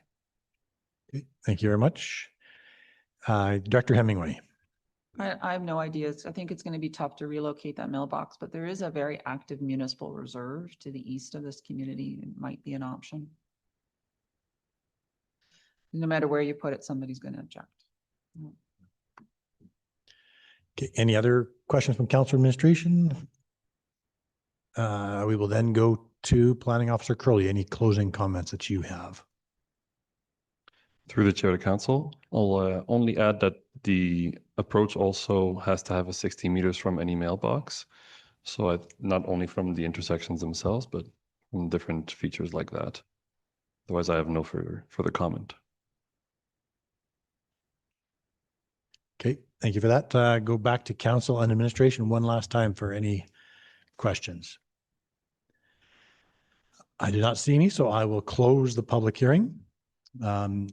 If you wish to view council's deliberations and decision, you're welcome to remain in the gallery, or you can watch it online on the YouTube link found on our county website. Either way, a decision will be sent to you once minutes are ratified next week. Thank you very much for coming and hope you have a good day. We're good to carry on the same meeting? Okay. Well, while it's fresh in our mind, why don't we talk about this one, item C1, amendment to CR, page 50 of our agenda. Perhaps as the area councillor, I'll start the conversation. I do support the subdivision. I see it as a infill situation. It does align with our MDP and our growth management strategy. It does align with the community plan as laid out in 2006, I think was the date, or I might have that wrong or mixed up, but the community plan nonetheless. The one thing I am concerned about is the mailboxes. If we were to proceed with it, with the conditions as is, I would want to see under condition number 1, written confirmation of approval from not just Canada Post and Public Works, but also want to see something from the community or the community association as well. Just so that they're in the loop and they have an opportunity to provide input. I just don't see a better place for the mailboxes. I think if you move it south onto 466, that's just too busy of a road. Not just from traffic from this community, but there's a lot of traffic going out to the greenhouses and areas beyond here. So that's 466 is not the place to move it farther east at the MR. To get it off of 466, you'd have to go east of the whole community and then south, and it's too far out of the way. I think the location of the mailboxes right now is just a perfect location. It does also have the benefit of an approach right across the road. So for people turning around, it works well. So I just think the approach should probably be moved north and leave the mailbox where they are, would be my thought. With that, I will go to Deputy Reeve Ohl. No, thank you. I'm supportive of the application with obviously the details being sorted out.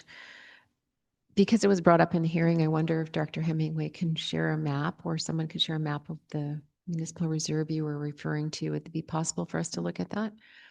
And then, of course, the ideas are being shared and it is written into the options for option 1, the conditions for option 1, I should say, that it would include Canada Post Public Works, and now our council for the area is mentioning community as well. So I'm sure there can be a resolution to it. It's just a matter of the most appropriate location, but I'm just wondering if we can point out the MR.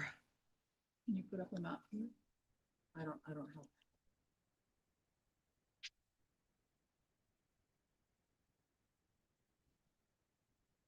Pink. The pink one? Oh, the pink one is with the dots on it? Okay. If you have the actual map, you have an actual map. If I may speak to that briefly. Sure. Go ahead, I Director appreciate Hemingway. that. Yeah, just not on the municipal reserves. Reeve is correct. Everybody would have to drive all the way through the community and then all the way back. Another option, and I don't know if it's a good one, would be at the service road on the highway frontage, which is where I thought they were. But it's less private that way, and people might be concerned about mail theft. I So think that might have been the reason. there's all sorts of issues to try and move a mailbox, unfortunately.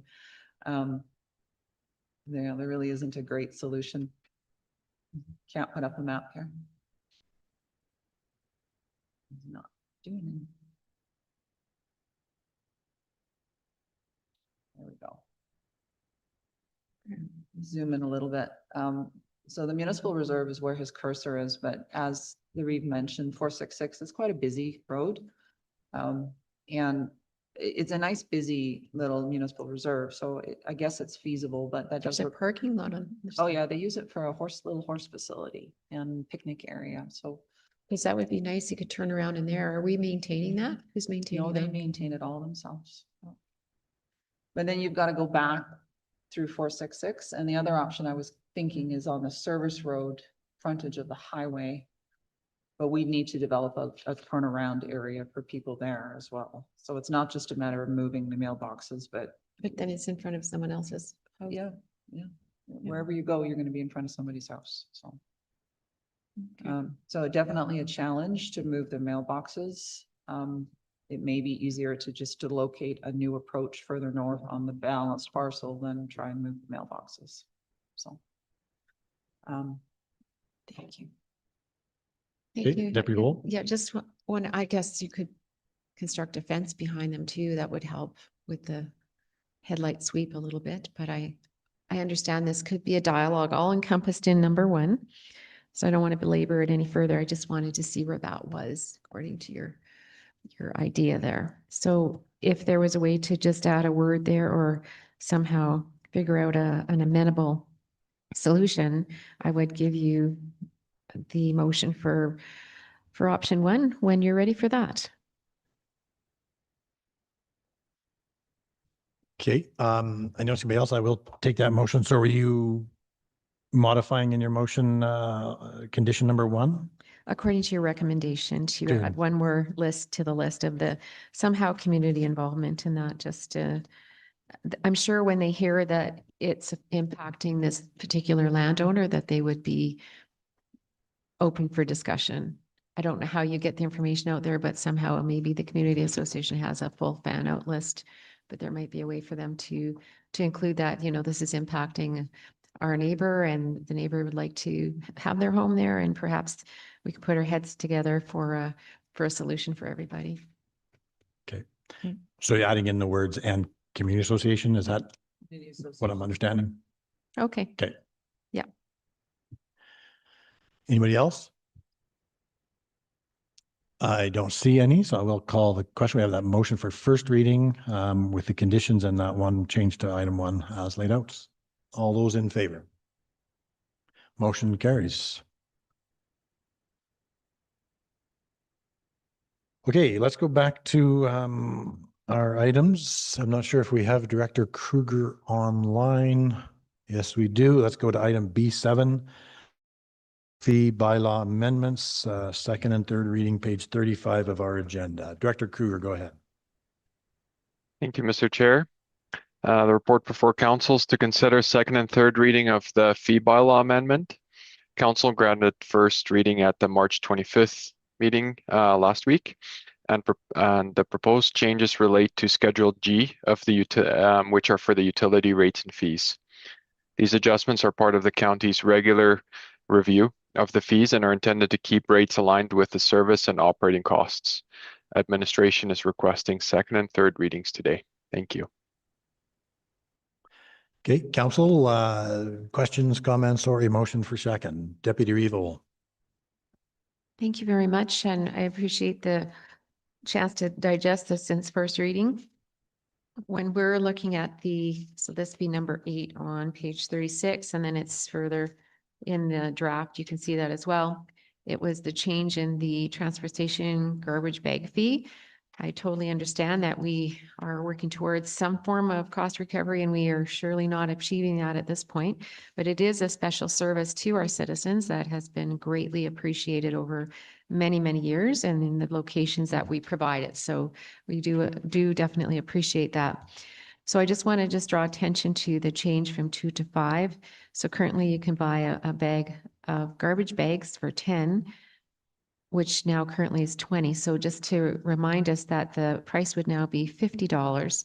So it's more than 100% increase.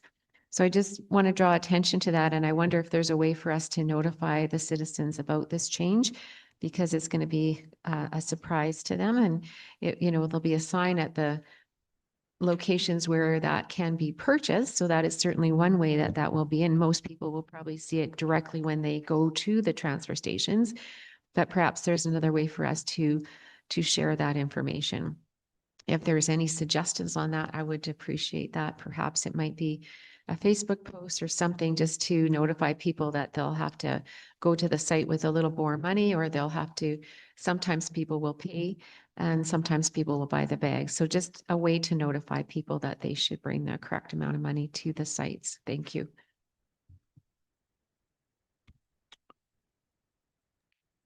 Okay, go ahead, Director Kruger. Through the chair to Deputy Revo, we can certainly do that. We can hit the social media, the website, and we can also put notices out at the transfer stations and also notify the two stores that sell these and maybe get a poster up there as well. So we can certainly notify that way. Okay, and was that a motion for second, Deputy Revo? Or you want? Maybe someone else. Does anybody else want to give motion for second? Yeah, Councillor McHugh.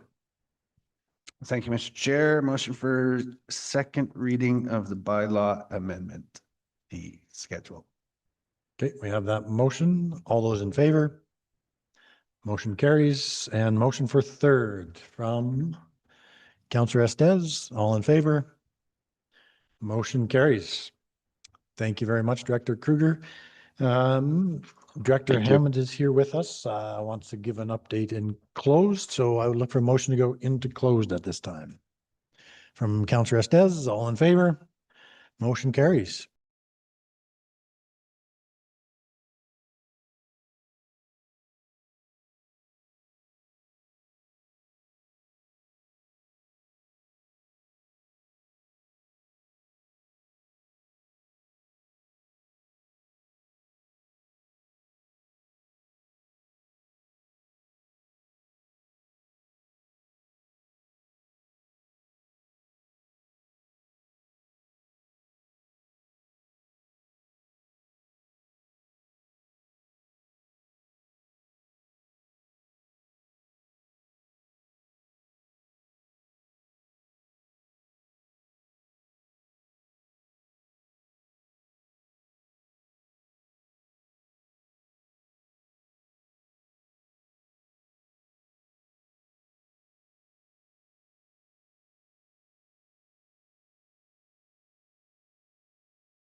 Welcome back. I would look for a motion to break for lunch at this point in time from Councillor Callister.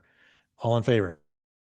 Carries. See you at 12:30, 1:30.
Thank you and welcome back. It is 1:30. I'll now open the public hearing for Wood Northeast 29 of 2128 West of 4 Amendment to the CR.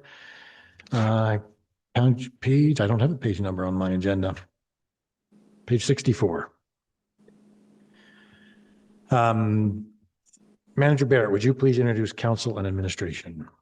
Certainly. Good afternoon.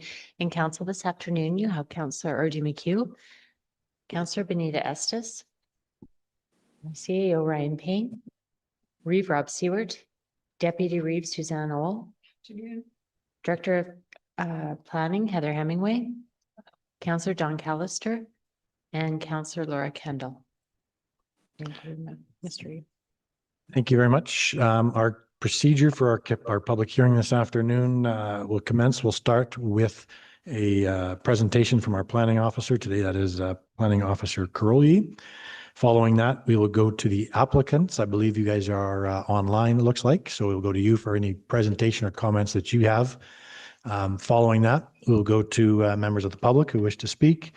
And once that is over, then we will then go back to closing comments, first to the applicant and then to the planning officer. At each step along the way, we will give an opportunity for council and administration to ask any questions for clarification that they may have. With that, Planning Officer Crowley, please proceed with your presentation.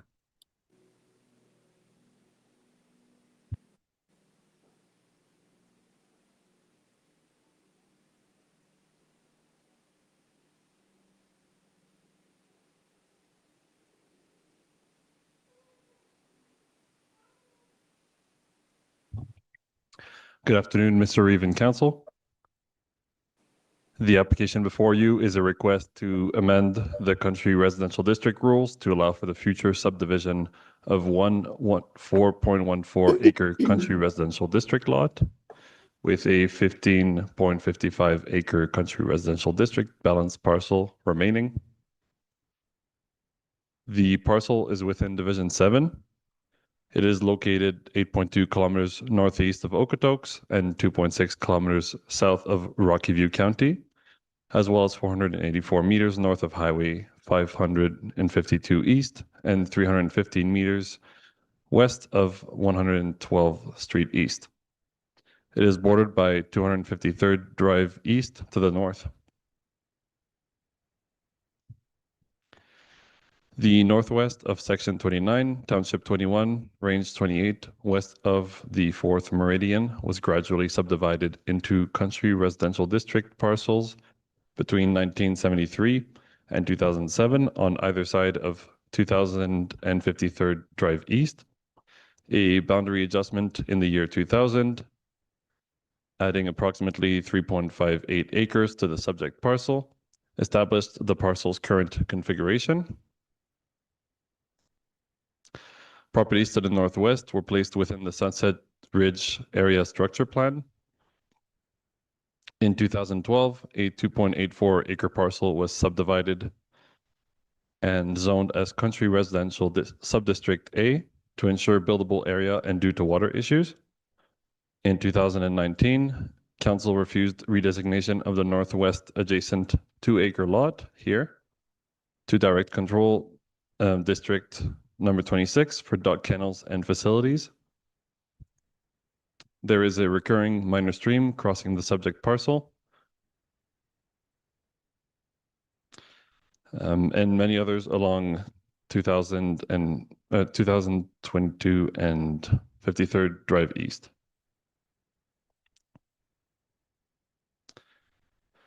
The subject parcel is zoned as country residential district. Lands adjacent to the application are zoned country residential district in all directions, except for one 2.84 acre country residential subdistrict A lot to the east. Other parcels in the area are zoned agricultural district, are municipal reserve parcels, or are in transition from agricultural to country residential district. The proposal asks council to consider amendment to the country residential district land use rules to allow for the future subdivision of a 4.14 acre parcel from a 19.96 acre country residential district parcel with a 15.55 acre country residential balance parcel.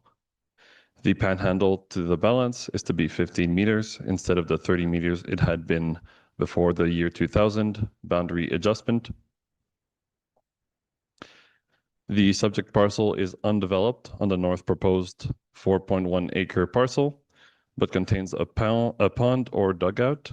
It is developed within the proposed 15.55 acre balance parcel with a residence, 2,400 square foot detached garage, 2,880 square feet shop, and 2 horse shelters of 144 square feet in size, as well as a 230 square foot hay tent to the south of the shop.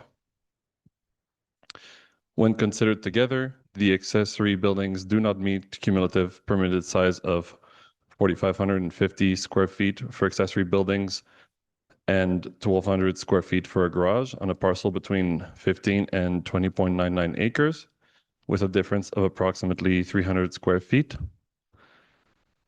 The shop has been approved for a variance in 2013, with the decision requiring the removal of 2 sheds, a hay tent that had been in the same location as the shop, and a reduction in the horse shelter size. Any additional accessory buildings were required to obtain a development permit, but no such application is recorded for the hay tent. The subject parcel is bordered by 2,253rd Drive East to the north, which is a 6.5 meter wide maintainable road oil surface. The right-of-way is 25 meters along most of the front property line, but narrows to 20 meters along the easternmost 33 meters. There's a caveat for road widening along these 33 meters. There is an existing approach on the balance parcel that provides access to the residence within a proposed 15-meter panhandle, and one approach is proposed for the proposed 4.14 acre parcel.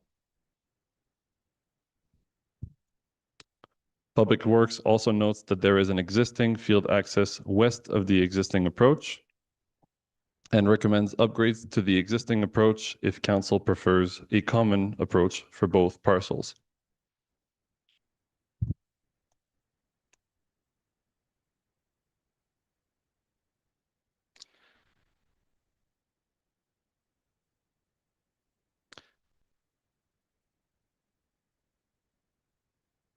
Looking at the physiography, the subject parcel has a slight eastward slope with a dugout on the west side and a recurring minor stream traversing the proposed parcel.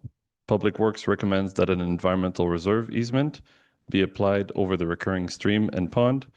Regardless of whether an environmental reserve easement is registered, these features are to be excluded from the building envelope. Elsewhere in the area, an overland drainage easement has been applied on a 2012 subdivision on the parcel here, which is zoned Country Residential Subdistrict A. The application was externally circulated to those agencies as required under the Municipal Government Act. ATEC and ATCO Transmission provided written responses stating no concerns. The application was circulated to the county's Public Works Department, who recommends the following be provided as conditions of a subdivision approval: a high water table testing for foundation design, septic disposal evaluation, engineered building envelope, which considers the recurring stream, and an environmental reserve easement over the stream and dugout. They also recommend a lot grading and overland drainage plan as a condition of development. Regarding the approach, they advise that a field access exists and must be upgraded if preferred by council as a common approach. The application was circulated to landowners within a half mile of the subject parcel within the county in blue. No letters were received prior to today's hearing.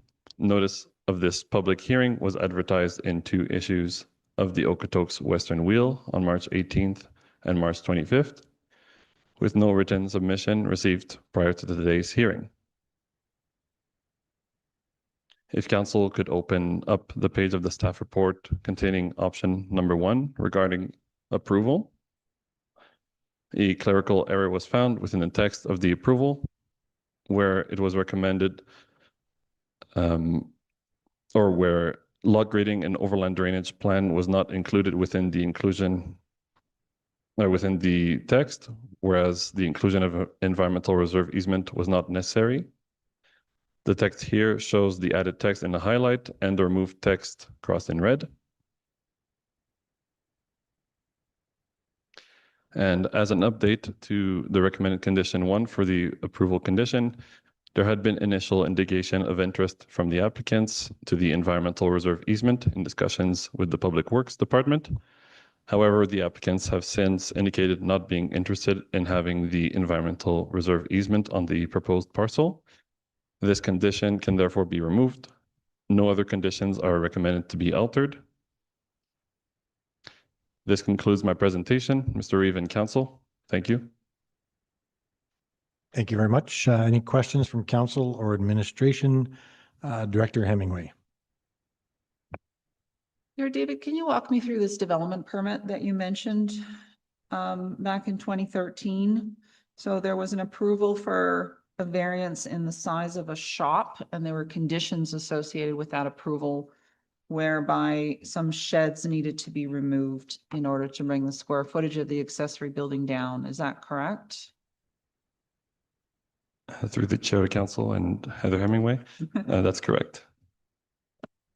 I'm just Director Hemingway, Councilwoman. Was this the same applicant that applied for that variance that's before council today? Through the chair to Director Hemingway, that's correct. Okay, so those development permit conditions were never met or never completed. Through the chair to Director Hemingway, it seems like they were mostly fulfilled. The 2 sheds seem to have been removed, Okay. as well as the hay tent that was there initially. But it's uncertain, like as in the shed, the hay tent did seem to be added. So that's back the afterwards. only change. What was required to be removed was removed, but then they got a hay tent. Okay. That is my understanding. Okay, gotcha. And we had talked briefly about an alternative to the environmental reserve easement as potentially an overland drainage easement over the area of the little minor recurring stream. Has Public Works has any comment with respect to utilizing an overland drainage easement area over that stream? I believe I can speak for them to say that they didn't have a particular preference for it to be an overland drainage easement. In fact, they would not be suggesting one. Oh, they don't even think one's necessary at all. Not necessarily. Okay, well, I might ask them that question if they come on screen later. Thank you. Thank you very much. Just before we go to the next, I did err earlier. We do ask people in the gallery to please remove their hats just out of respect for this space. I'll go to Councillor McHugh for anything you got. Question? Thank you, Mr. Chair. Through the chair of the development officer. Sorry, early in your presentation, you mentioned a 30-meter panhandle and a 15-meter panhandle. Sorry, could you review that again for me? Through the chair of council and Councillor McHugh. So essentially, the 30-meter panhandle was what was the situation before a boundary adjustment occurred that integrated the good part of the new proposed parcel. But now in their new application, they're suggesting a 15-meter. So it's essentially along the same lines, but just a bit bigger.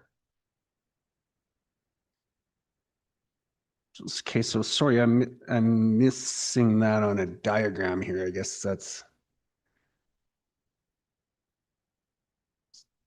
okay. So that depicts the Okay, that would.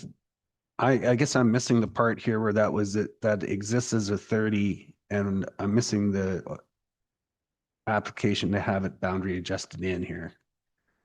Is that the piece I'm missing? Yeah. So to clarify, the the plan that's being used here was one that was used during the boundary adjustment. And we can see a bit of a dotted line on the east part of the proposed parcel. And that's where the previous property line ended. And now the new property line would be up to 15 meters in a panhandle instead of what occurred previously. Okay, so just to clarify, so I got this right in my head, no, I just don't have it right in my head. The adjustment to the panhandle is going to incur or happened in the past? It has happened in the past. Thank you. Councillor Kendall. Thank you, Mr. Chair. So on the north end of the property there, the subject property, what is kind of the degradation of the ground? Like, I'm just looking on my map and it looks like, I don't know. Did you notice that in your site inspection? Like it's kind of grayed out here, like it's been overgrazed or had motorbikes or something on it? Through the Chair, Council and Councillor Kendall.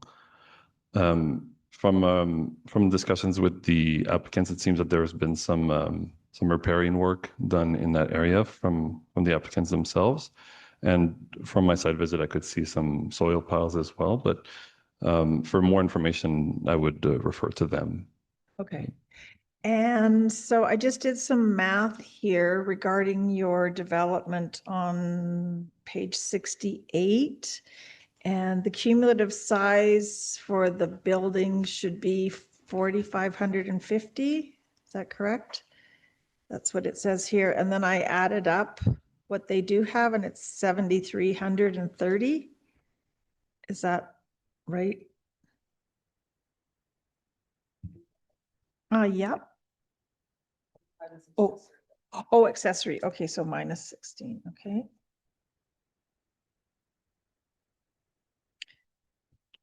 Oh, so it's like 1,200 over or so. Is that right? 5,730, including the hay shed or hay tent. From a like garage perspective, it seems like the garage was oversized from some time in the past. I have no further information about the garage itself, but if we're considering the total of the 4,550 allowed space square feet allowed space for accessory buildings and the 1,200 allowed for a garage, the total is 5,750 square feet, whereas the property has a total of 6,054 square feet, so amounting to about 304 over square feet over. Okay. Yes. Okay, Councillor McHugh. Thank you, Mr. Chair. Through the chair to the development officer. I guess the question is, if we end up going overland drainage easement, how does the applicant suggest how the riparian area is identified? How do we identify? Is that done by by development or by the applicant to decide how the overland drainage easement area is determined? And then one second question on that, do we have a setback for development to an overland drainage easement, or is that just the high water table testing?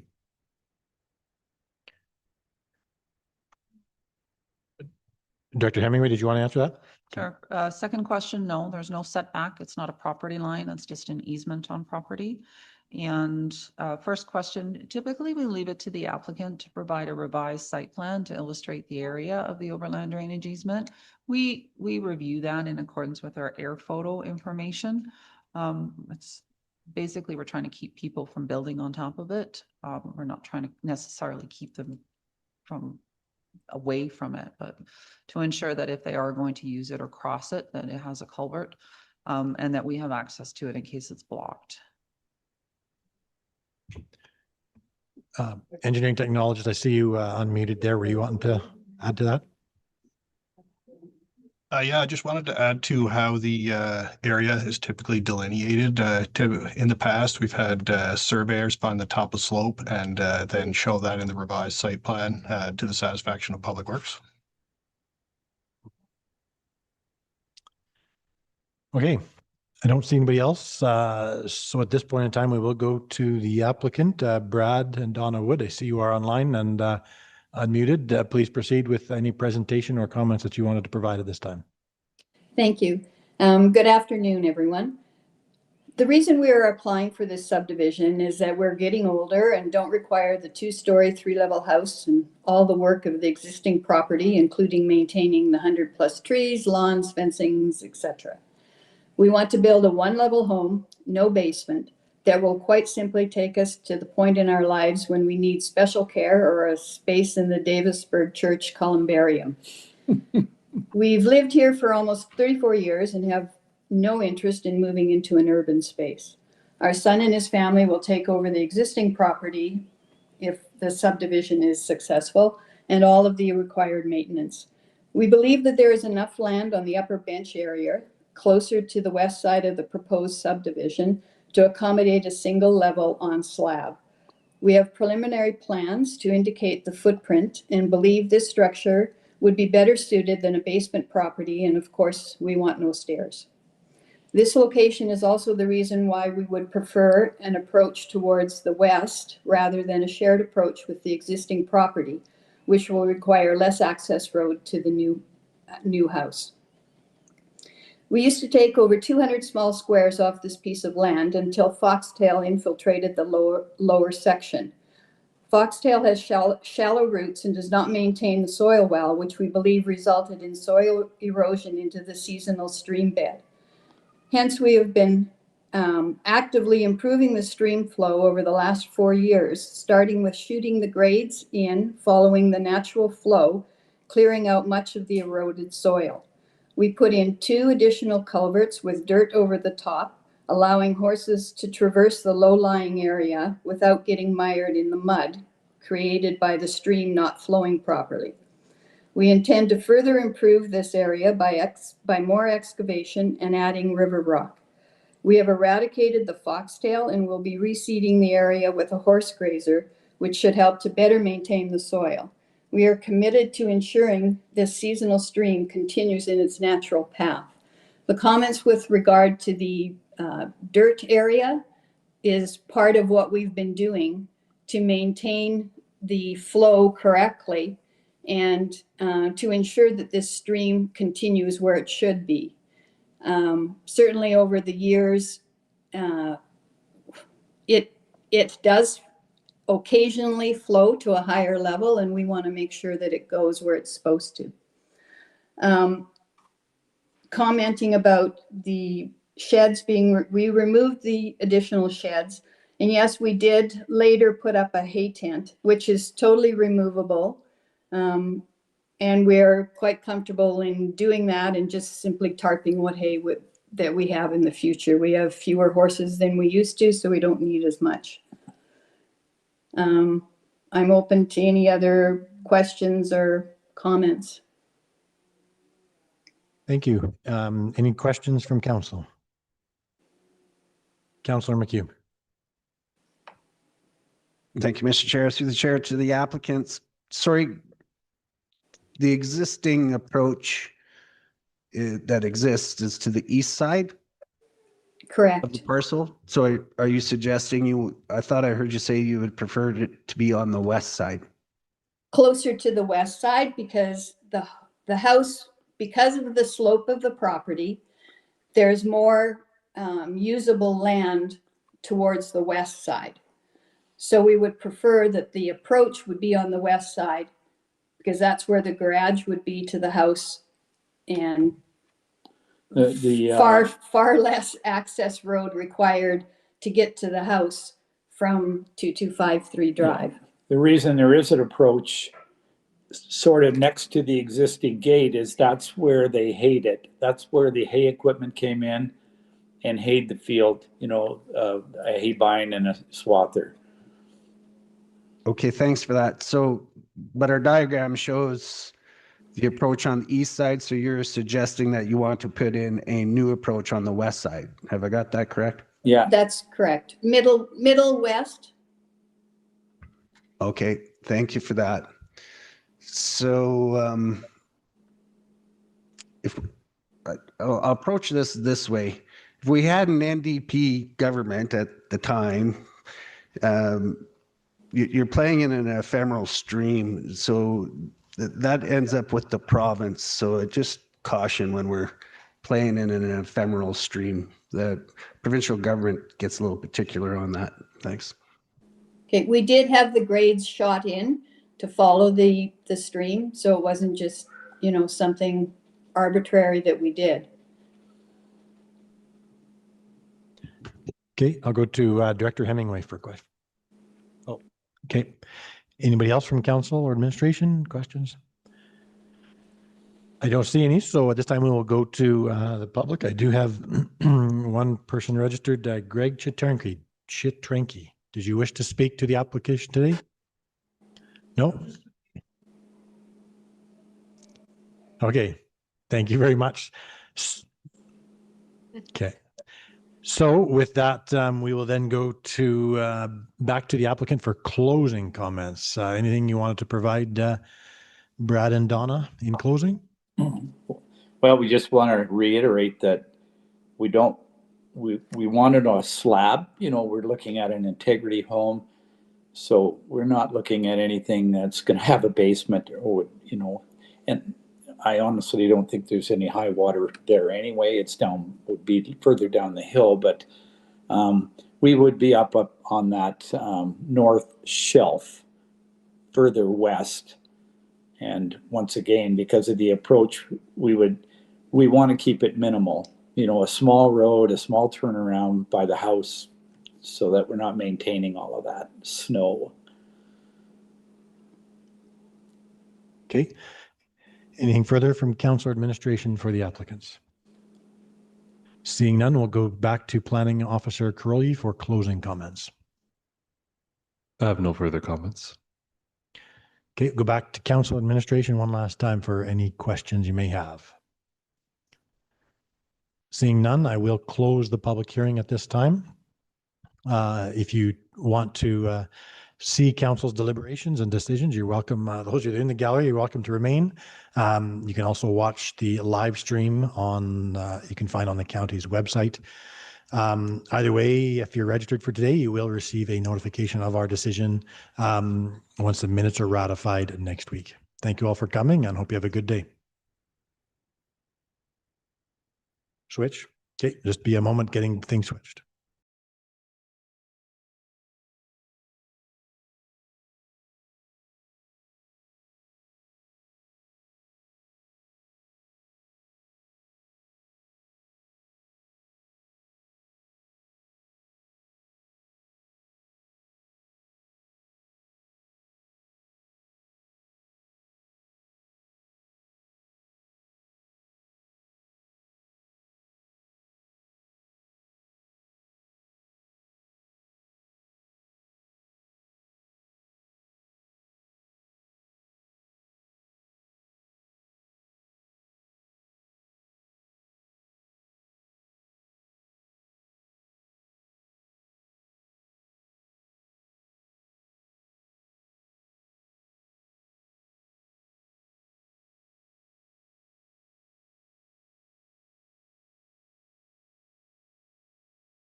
Okay, so let's, while this is fresh in our mind, council, let's go to this item C2 Wood Northeast 29. This is in Division 7. Councillor McHugh, did you wish to start us off?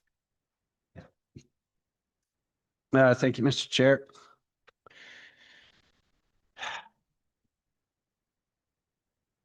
I'm not opposed to the land use decision involved here. I having a little trouble speaking in favor of the location. So 253 Drive has a lot of driveways coming on and off of it. It's MRO. If we get this, we could clean up with this caveat and get it to be 30-meter right away. This is a 20-acre parcel. The development's in the area, so like I said, I'm not opposed to the land use. This Ephemeral Creek, well, this goes all the way back to 48th Street, right through Deer Creek developments. So I alluded to the fact that if you're playing in an ephemeral creek, you actually need permission from the provincial government and environment to do so. And on a year like this, when we've had to plow once, it's not a big deal. But on a year when we have 3 and 4 feet of snow and a lot of runoff, then it is a big deal because this comes all the way from up at 48th Street all the way down to the Highwood and can get streaming like a torrent. I'm conflicted with another approach coming on to 253 Drive, and I'm conflicted on how to establish that there is a buildable area there. I like the fact that they are proposing that there is no basement, so that might help with the high water testing component. But I just don't know how you actually accurately define what's the riparian area in there, especially with there already being disturbance in the riparian area. Thanks.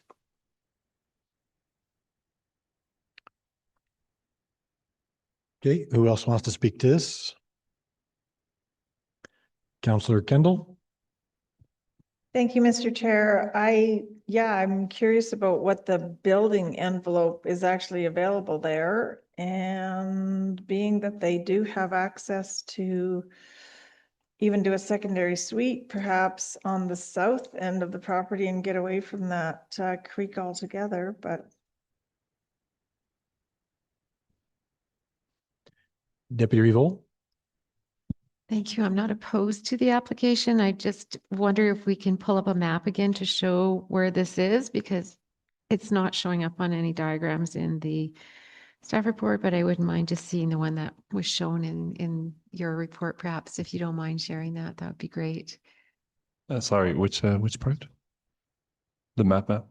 Okay, just want you to zoom in on the wet area that we're talking about. Because I thought the house was going to be on the other side of it. Certainly the driveway isn't going to be impacting it, but maybe I'm missing something.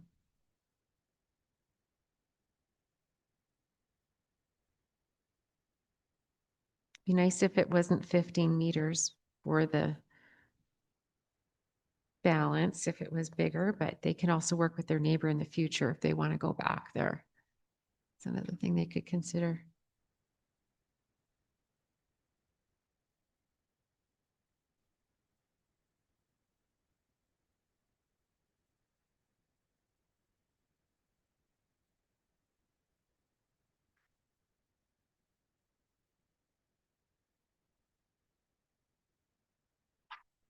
And as far as using overland drainage easement, I think we've asked for that in numerous cases, and that seems to work for protection of the area without restricting it to an environmental reserve easement. So I think you would pin them as well, don't you? Yeah. You pin them as well. So it's just the requirements or restrictions are different. You can actually have a situation with no encumbrance except for leaving the drainage alone. Can you just zoom in on them? Okay.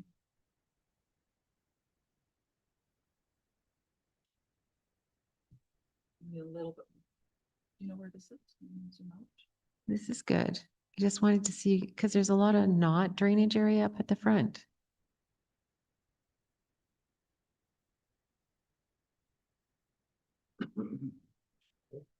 Yeah, so I'm satisfied, and I don't feel that it's something that's going to be an issue. I think they can work around and stay away from it as far as the building and road and everything else.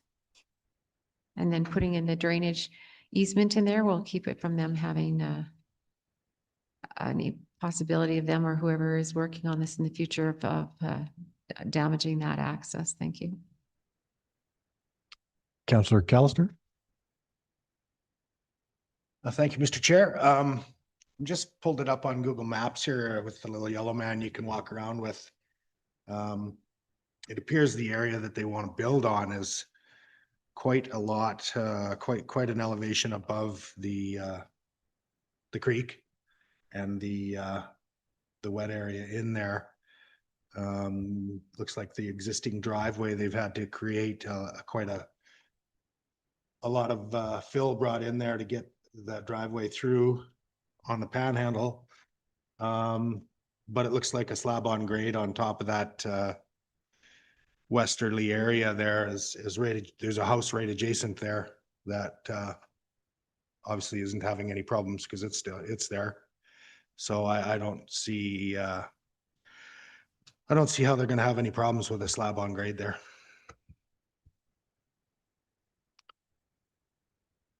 Okay, are we ready for a motion?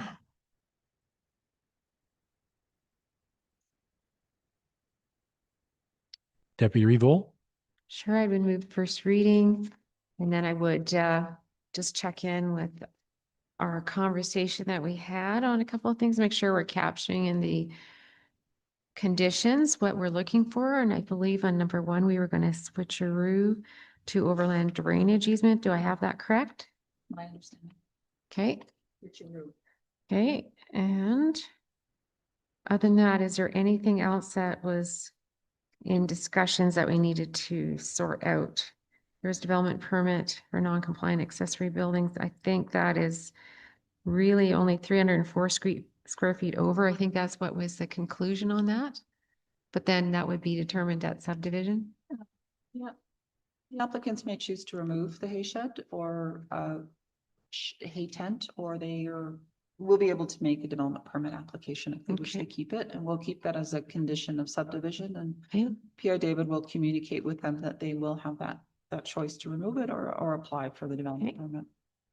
And just checking in with the counselor of the area. Is there anything else that was in discussion? Otherwise, I think it's captured with the switch on number 1. Thank you. I think we have to address the approach. Oh, the approach. And I'm not concerned about the approach moving. I know you were, but it has to be a certain distance away from the other. I just find sometimes our common approach doesn't work as well as we had intended when there are differences of opinion on who's doing maintenance on them, and also on one or another having large equipment and other challenges that may occur on a common approach. Okay, and there was nothing in conditions in terms of approach, just as per the application. Yeah. Director Hemingway, go ahead. I don't believe that the Public Works had any concerns with the proposed approach along the western area of the proposed new parcel, but they would like the field approach to be removed. Pick one. So there's only one approach into it. Okay. Do we need to mention that? And that will be a condition of subdivision. Again, we usually. All right. We'll request a revised site plan illustrating the overland drainage easement area to the satisfaction of Public Works, and that the approach, it illustrates that the field approach be removed and the new proposed approach location be identified. That sounds like it captures it well. So that would be included in the motion. Thank you. Oh, is that included So that. as a condition of land use or subdivision? Just as a site. So in the site plan, which is mentioned. Okay. So that, yeah, so we've got a site plan here. Okay, I'll go to Councillor McHugh. Thank you, Mr. Chair. I'm sorry, if we go to the map, do we have LiDAR? Because I don't have yellow man. All right, we don't have the LiDAR overlay for our map app? So what?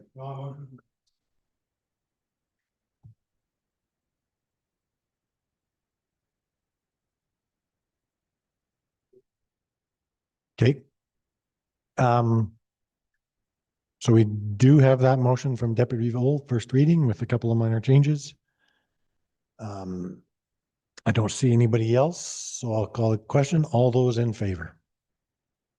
That motion carries. Okay, let's go back up to our B items. B8, however, Egg Society, Little Britches Rodeo, request for support. Page 41 of our agenda. Manager Barrett.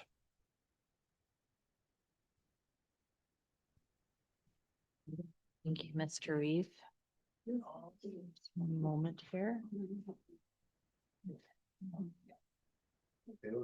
Okay, so the first request that we're looking at today is from the High River Ag Society. They're looking for support by way of sponsorship for their upcoming Little Britches Rodeo, which will occur over the Victoria Day long weekend. There are a number of sponsorship opportunities that were outlined in your staff report, and this is the first time that this organization is looking for support from the county. So I'll just leave it with council. If you have any questions, I can try to answer them. Okay, and we do support the High River Ag Society as the overarching in terms of grading and things like that we've done in the past.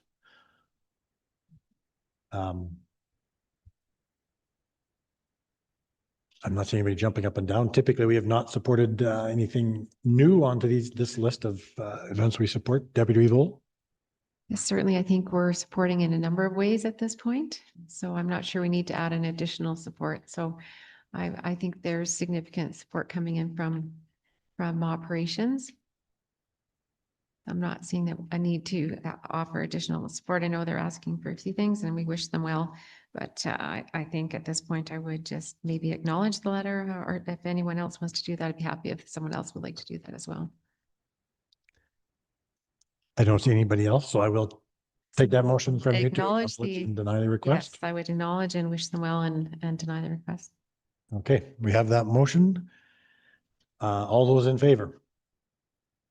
Motion carries. Let's go to B9, parade attendance, page 45 of our agenda. Manager Barrett. Thank you again. So we're planning for the parade season and we're looking to council for some direction as to which parades you'd like to see us attend this year.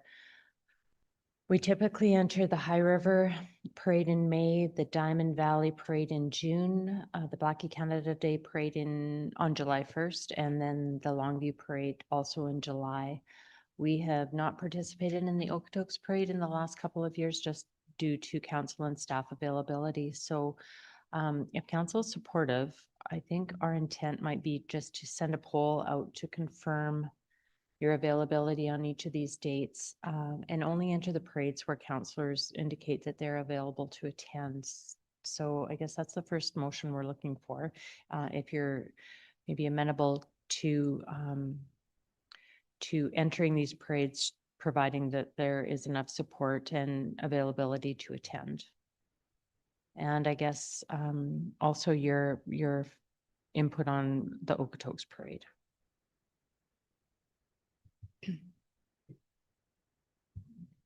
Deputy Vole.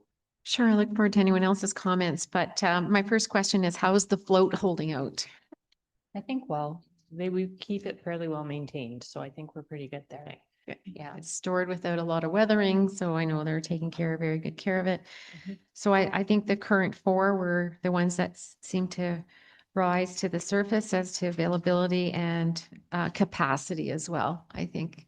And for, I guess it's just worked out in the past that those are the ones that have worked out, but I think the poll that you're planning on taking would help us determine how many are available so that this would become a plan versus just a discussion. So maybe that's the very first step. Yes, and then if you could possibly authorize attendance at these parades should there be availability. Do it all in one step. Okay, and then your number attributed to potential swag. Yeah, so that would be a second motion that we're looking for is authorization to purchase candy and other small items to pass out at the parades. If authorized by the committee. Okay, so firstly, we're looking for a motion then to enter the float in the parade where there is sufficient support from council. Okay. From anybody or something else?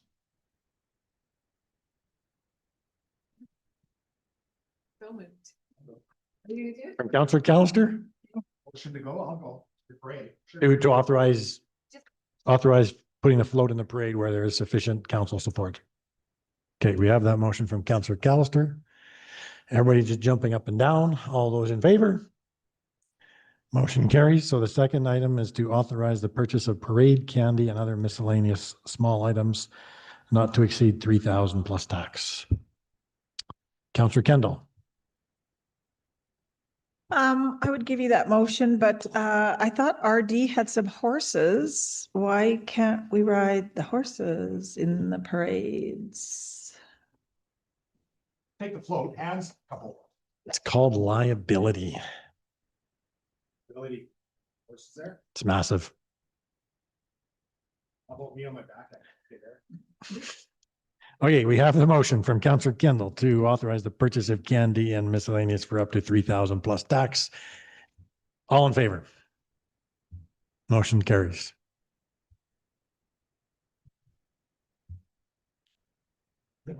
B10, Blackie Canada Day request for support, page 46 of our agenda, Manager Barrett. Thank you, Mr. Reed. So this is again a two-parter. The first part is involves use of the Blackie Lions Park for the Blackie Community Association's Canada Day celebration. They do this annually. And as part of the request, they're looking for financial contribution, which is typically a door prize in our case.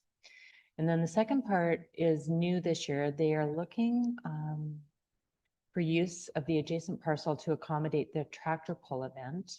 It would include donation of work in kind from our Public Works Department, which would be grading a portion of the property to prepare for the event. I can try to answer questions. Historically, we have provided silent auction items and not a financial donation. Is that correct? Yes. Okay. Yeah, and they do get for $1,000, as is being mentioned by Deputy Reed, for a Canada Day celebration. That's a separate item, correct, COP? That's correct, Mr. Chair. They can make that request. I've looked and they haven't requested that for the last 2 years, but they are on council's approved list. So I can even respond to this email and just let her know if she sends the request, that's something available to them as well. Yeah. Okay. Maybe I'll just speak to the use of the field for the tractor pull. So the tractor pull has been held in Blackie for quite a lot of years. Always was held in the, well, it used to be held on this actually piece of land, but then they moved it over to alongside the railway tracks. Somewhere in the last couple of years, I believe the ownership has changed on some of those parcels there, and the facility or the tractor pull mechanism was sold, and so it hasn't been held in Blackie for a couple of years, I think, but now they're trying to bring it back, but they just need a parcel to hold it on. So they thought of this as it was held here in the past. And I would think if we're going to do this, I would also include the need to mow the grass in this area so there's not 2-foot, 4-year-old grass hanging out in there. So go to Deputy Reeve Owl. So if this is done, who's responsible for cleaning it up and who's liable for the whatnot that goes on with the tractor pull?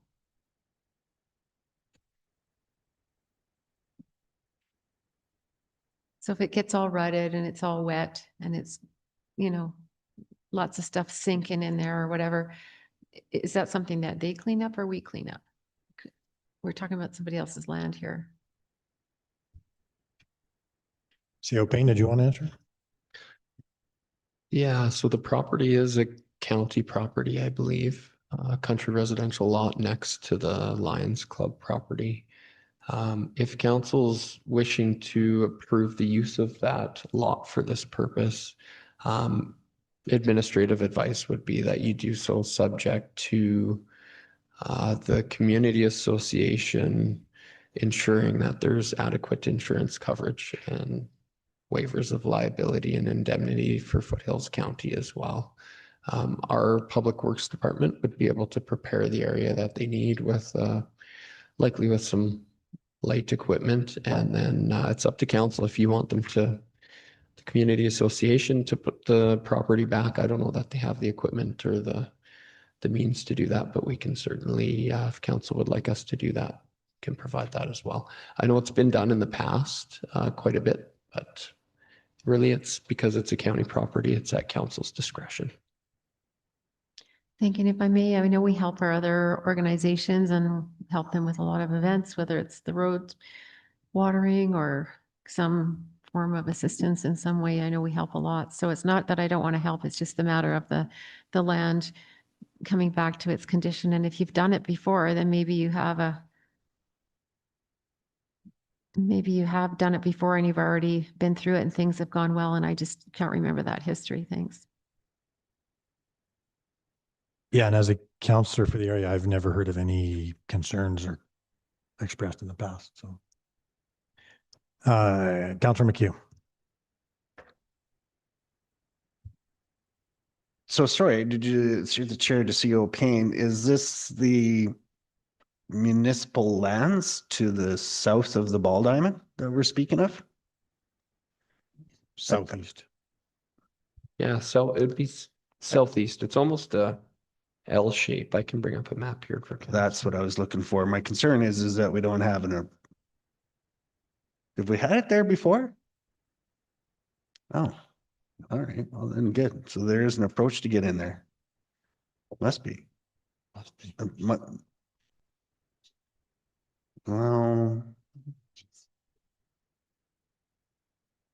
there's no ditch there? CO Payne is just bringing up the map, I think. Good. Needs to be mowed any. While he's bringing up that map, I believe they are, the community association is an ANI under our insurance as well. So that would simplify the liability piece a little. Yeah.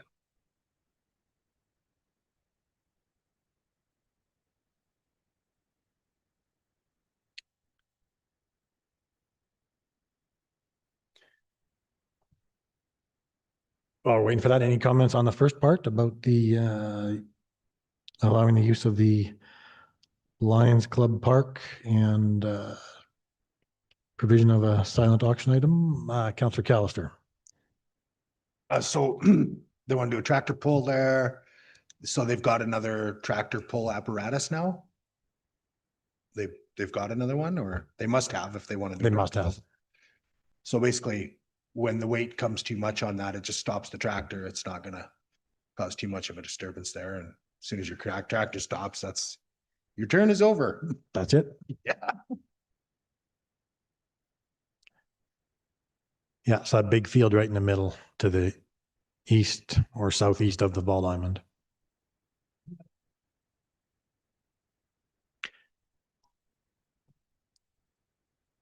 A portion of that is where they're looking to, put a dog park.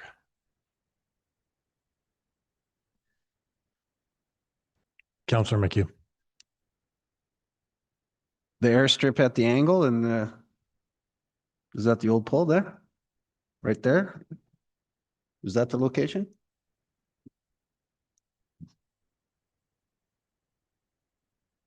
Could be, I don't know. Anyway, I'm fine with it. Okay, anybody else, or I'll look for a motion?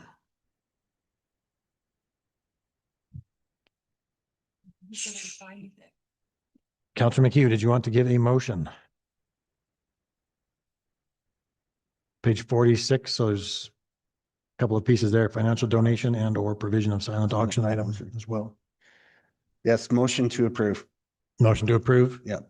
So use of the Lions Club Park, authorize financial donation and or provision of silent auction item.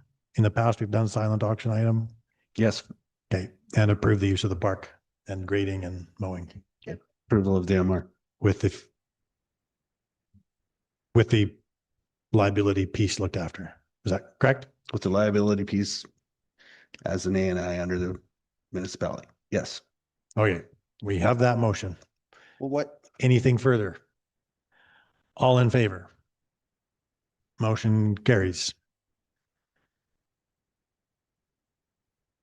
Subdivision, let's motion to go into subdivision approving authority from Councillor Estes. All in favor? Motion carries. E1 Denny, Southeast 1621-3 west of 5, request for subdivision. Director Hemingway, page 79 of our agenda. Thank you, Mr. Reeve. This application proposes a subdivision of a 4-acre country residential subdistrict A parcel in Councillor Kendall's division. The application had received third reading on the rezoning of the land to country residential subdistrict A back in February, just over a month ago. I've reviewed the staff report. All conditions seem appropriate. Please note we are requesting public reserve on the 4-acre parcel and to defer reserves on the balance, which will be a 29.43 acre parcel. Public Works also wants to see some tree clearing of 10 meters on either side of the new approach. That's about the only sort of unusual component of the subdivision. I'm happy to answer any questions if you may have some. Anything from council? Questions, comments, or emotion? Councillor Kendall. Thank you, Mr. Chair. Through the chair to Director Hemingway. Sorry, where is you said reserve, where are they looking for that there? We are requesting cash in lieu. Oh, cash in lieu. Oh, yeah. So we're requesting cash in lieu of $30,470 per acre on account of 10% of the 4-acre parcel. Right. Works out to be just over $12,000.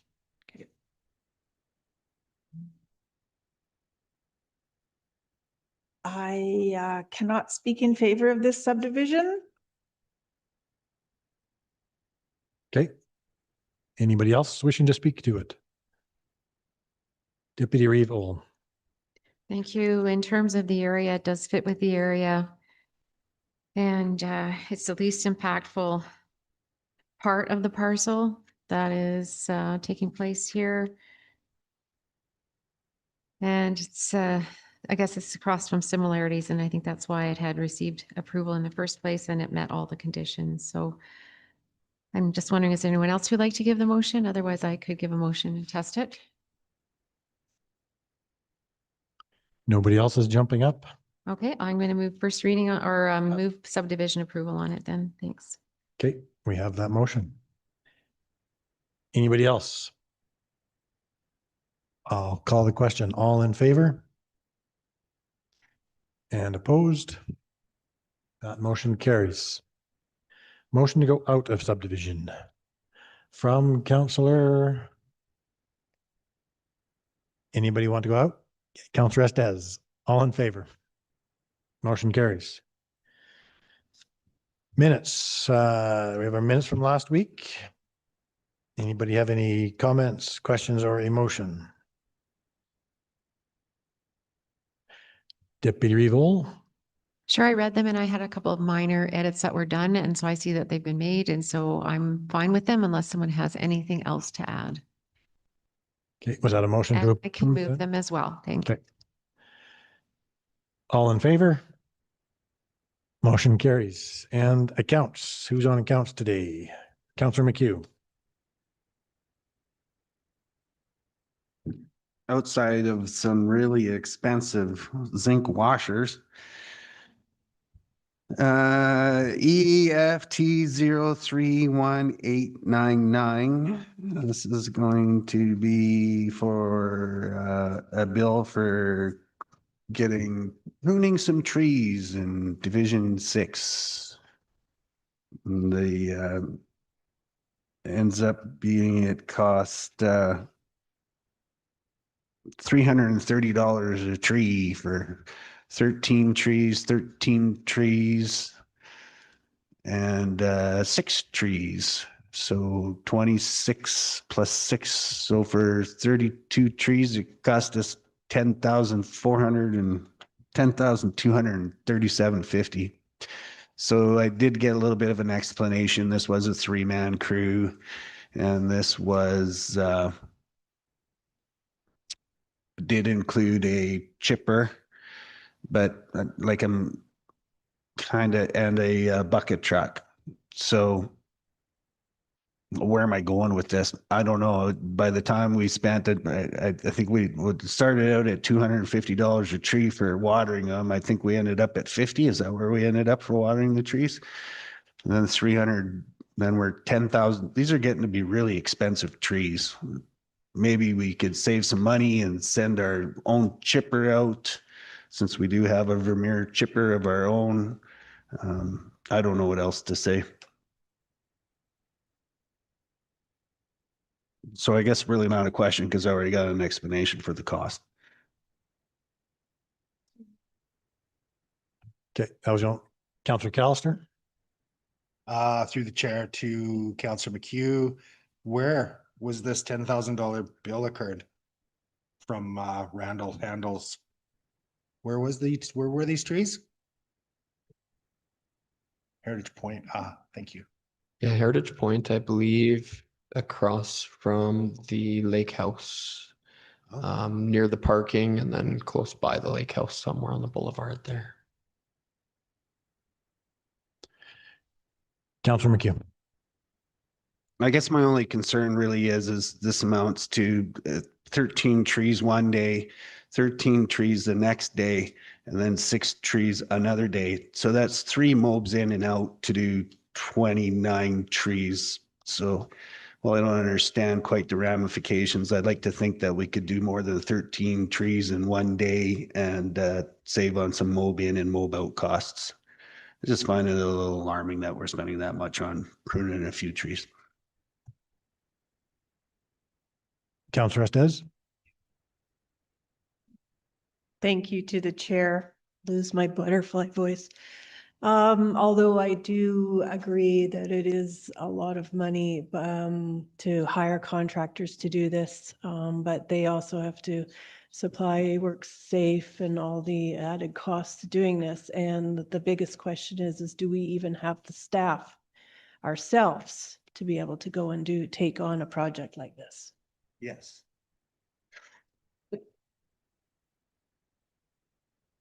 And I guess we don't know, are they having to climb up with those special spike boots, or are they just doing it from the truck or the ground or bucket truck? Sorry, Councillor Estes, are you on or are you off? I can't quite tell. Okay, so we have the staff, but are they qualified to do this? Okay, do we have a motion to approve the accounts for today? Councillor Callister? All in Thank you, favor? Chair. Yeah. That was all in favor of approval of the accounts and opposed? Deputy Vole, I assume you're in favor? Motion carries. Yes, I am. Okay. We have to vote. Okay. Now I'm all distracted. Let's go to committee reports. We have, I believe, 3 weeks worth of committee reports to do. So Councillor McHugh, you want to start us off?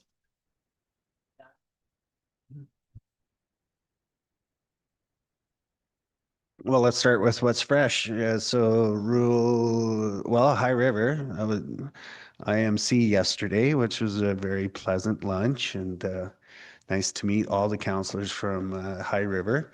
And then a very short meeting and a promise that we might finally see a little additional DRP money. It would be a nice relief so the Reeve could relax on asking for that money. The police also that day, and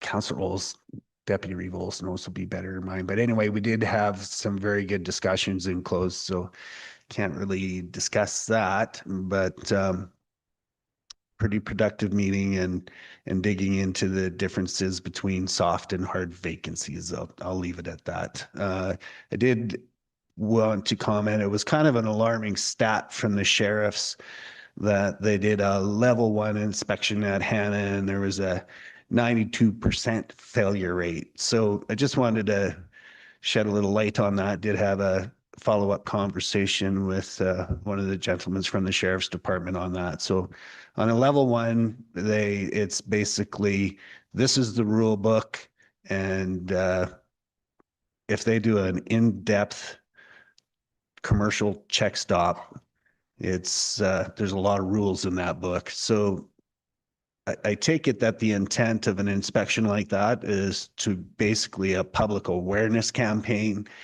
and you want to make sure that that everyone is making the effort. So in the follow-up conversation, it was expressed that there's a lot of warning tickets that go out with that. If there's something flagrant, yes, then they'll get a out of service and they get pulled off to the side and they have to correct the deficiency before they can proceed. But when you get looking at a class 1 commercial driver's license, in order to do a proper inspection of your vehicle, it can take up to an hour and a half if you were to get right into it. So if you have a difference in air pressures on your tires of more than 2 pounds, that can be enough to take you out. The intent is to make sure that everybody's keeping up on their homework. So while the 92% level of people failing is really high on a level 1 inspection like that, I'm not surprised is my comment. And then I've got to get back to my schedule here to see what we had previous the week before.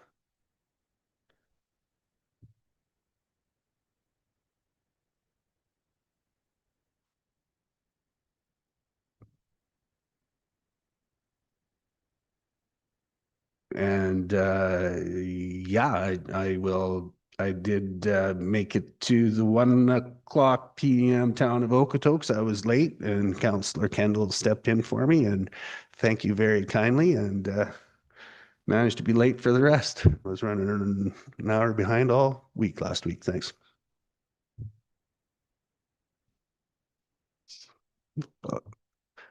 And I'll allow Councillor Kendall to comment on RMA for me. Thank you. Councillor McHugh was at the RMA. Councillor Estes. Thank you to the chair. Okay, so starting with the RMA, March 16th, the 8th. I was there. Attended the advocacy training it was a good overview of getting attention to our issues.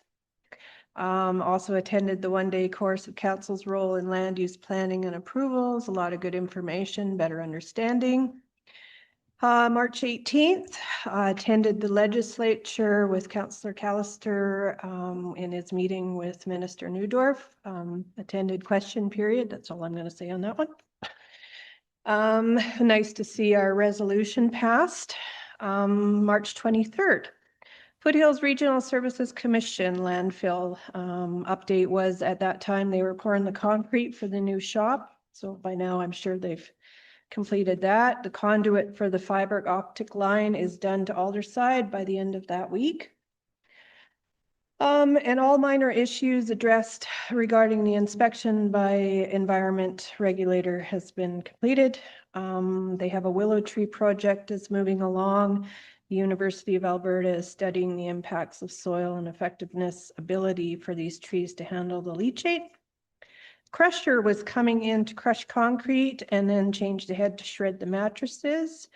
They were screening compost for more bio cover, and they purchased a new Tana compactor. Wastewater, the lift station still was having some issues with one of the pumps, but there are 2 backups. And we're still working on getting the stakeholders meeting set up. And then March 26th, I attended my first Foothills Regional Airport Advisory Committee and was appointed chair. Vice chair was one of the directors. Yep. Yes, one of the directors, Pedro Hernandez. And we went through the business of that. And a lot of the runway lighting was completed. The pilot lounge repairs were done. They put a new metal roof on. The dissolution process and subleases was completed last November. Airport maintenance and plow truck. They have a bush truck that was brought in from, I believe, one of the fire stations to use for plowing, and they put a plow on it. So that was used for clearing snow. Be looking at possibly getting a snow blower. Airport logo was reviewed and we will vote on that at the next meeting. Airport signage, no changes as of yet, but they are looking at other options as far as advertising around the sign. Tenant meeting to be determined. Airport lot and sales fire protection reservoir on hold until fire protection reservoir is in place, but their possible pre-sales might be recommended. And I believe, and then our next meeting was scheduled. And the possibility that the runway may need some micro seal, but we'll look at that at a future date. And that is all I have to report. Thank you. Thank you. And for me, so High River IMC, as has been mentioned, it was quite a short meeting. Good to finally get this flood recovery money, hopefully getting looked after with the town of High River after too many years. RMA, I think that's been well touched on. I had a great meeting with Minister Newdorf, I thought, and spent some good time with Minister Sigurdsson. I did get to bend the ear of Minister Horner for a little bit, thanks to one of my fellow councillors pointing him out one evening, and there's been a lot of communication with his department back and forth as they're trying to dig into this road swap with the 2A and 498th and how we can get improvements made to this road. It's been way too long, and I think we finally are getting some traction with the province. So hopefully we can get something looked after before there's more accidents. Economic Development Committee meeting. So we just got an update on our ECDEV plan, update on some major projects taking place. Our Economic Development Officer is doing a lot of business visits with businesses that are out here and operating. And that is generating some good conversations and some good possible leads as well. Really quite impressed with the work being done by our ECDEV officer. He's really being quite aggressive in communicating with potential businesses that are looking for places to go. And we talked about the rural renewal stream and the rural entrepreneur stream. And we're just having further conversations in with our local regional partners on those. Okotoks IMC, I think almost everybody was there. It's already been touched on. Airport already well covered, but thank you to Councillor Estes for stepping up as the chair. That's great to see her there, and she did wonderful on the first chairing. Ag Service Board, so we talked about our Rural Conservation Coordinator position, so this was recently vacated, and we did make the motion to support the refilling of that position, but there was a lot of conversation about the bits and pieces of that position in terms of what their job duties would be.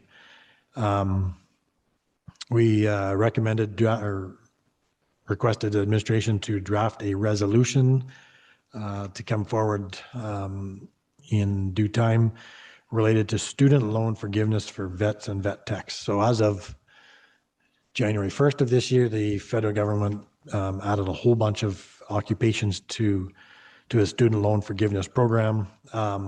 Foothills County is an area that does qualify under a student loan forgiveness program.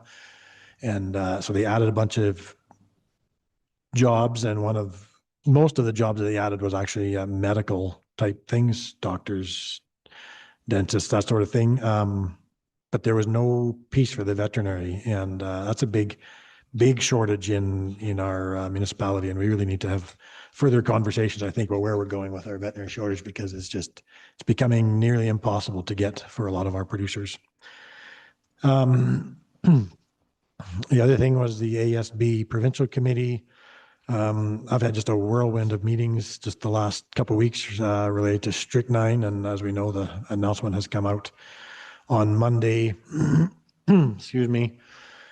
So there is a phone town hall tomorrow with Assistant Deputy Minister John Conrad, as he kind of lays out the information regarding strychnine and also weeds on well sites. So on strychnine, there's going to be anybody wanting strychnine going forward, there's going to be a mandatory training program. Municipalities that carry it have to be certified vendors. It's not allowed to be sold in the entirety of the province, only essentially the areas where RGSs are concerned. Yeah, and I guess the hardest part is that it's going to take likely around 6 weeks before we actually see it in the hands of producers, just in terms of the product coming from India and then getting here in Canada and remixed as per the requirements under the PMRA. It all takes time, and so that's the expected 6 weeks before we actually see it. Which is disappointing because now the next 2 to 3 weeks is when it's really the most important time to get it out. But in 6 weeks, at least get, I think, the canola window, which is a big piece of it. So, and in the registration, emergency use registration is good for 2027 as well. But that does need to come. The ASBs do need to continue talking about what's the long-term strategy, because this continual emergency use registration is not very effective. The other thing that'll be talked about tomorrow is weeds on well sites. I'll leave that for tomorrow's town hall. Other ASB PCs, we did have the big meeting on the Monday just before the RMA. So we just met with RDAR to get update from them on all the work they're doing. Lots of opportunities for SCAP funding through them. We also met with the minister, deputy minister, assistant deputy minister for a couple hours. So seed plant, we met with the Blackie seed plant, and the province did in the budget this year, put in a $3 million per year for 3 years for seed plant or cooperative seed plant upgrades. And I did reach out to our local Blackie one just to make sure they're aware of that. Also, there's a big grant available for greenhouse operators going forward in this next budget. A lot of talk about CFIA and PMRA and the struggles with any approvals through them. Those of you who were at the ASB conference, there was a resolution brought forward related to requesting changes to CFIA and PMRA and having them moved under Agriculture Minister as opposed to just under the Health Ministry of Canada. And that resolution has gained a lot of traction. A lot of other entities throughout Western Canada have now picked up on that resolution. They're moving it as well. Yeah, I'll leave it at that for me this week. Councillor McHugh. Thank you, Mr. Chair. Sorry. What type of funding? SCAP, Sustainable Canadian Ag Partnership. Okay, thanks for that. So just going back to the ASB meeting, I did make that. Big discussions there and around the position. So, we just had a question about capacity in the ASB department. So what did we decide? We have five machine operators, 2 saw guys, or was it 5 and 3? It was 5 and 3. It was 5 and 3. So 5 equipment operators, 3 saw hands. No, the entirety of the department is 8. So there's 5 that are on hand for brushing and sawing. And then we have 2 full-time managers. And so then the position we're also filling, it's kind of a buying job of this was the problem with the job description and how do we do this, because what we need is spray support for Bree so that we have another full-time operator in the spray truck, and then trying to build that into a resource officer position as well. And in my own mind, those two things don't marry up. And then there's kind of a managerial requirement in the position as well. So it was kind of hotly contested and discussed back and forth. But one of the conversation pieces kind of comes up, what is the mandate of the board? So is ASB just brushing and mowing? Is it more than that? Are we horticulture? Like, are we supposed to, we do have sawmen. They are qualified to run a chainsaw. So can we just cut those poplar trees down and be done with them and let them grow back up? So it's kind of not half joking, like does all these horticultural requirements fall under ASB, and should we be looking at hiring, do we put a full-time position to this resource officer, or do we do something else with ASB? And that mandate needs to come from ASB, so needs to be more discussion in there. And I personally get confused because we have ASB and then we have Parks and Recreation, but ASB is signing off on pruning of trees. And should that be Parks and Recreation? And what part does the ASB committee have in deciding these things? That's it. Thanks. Deputy Revo. Okay, so 2 weeks is a lot.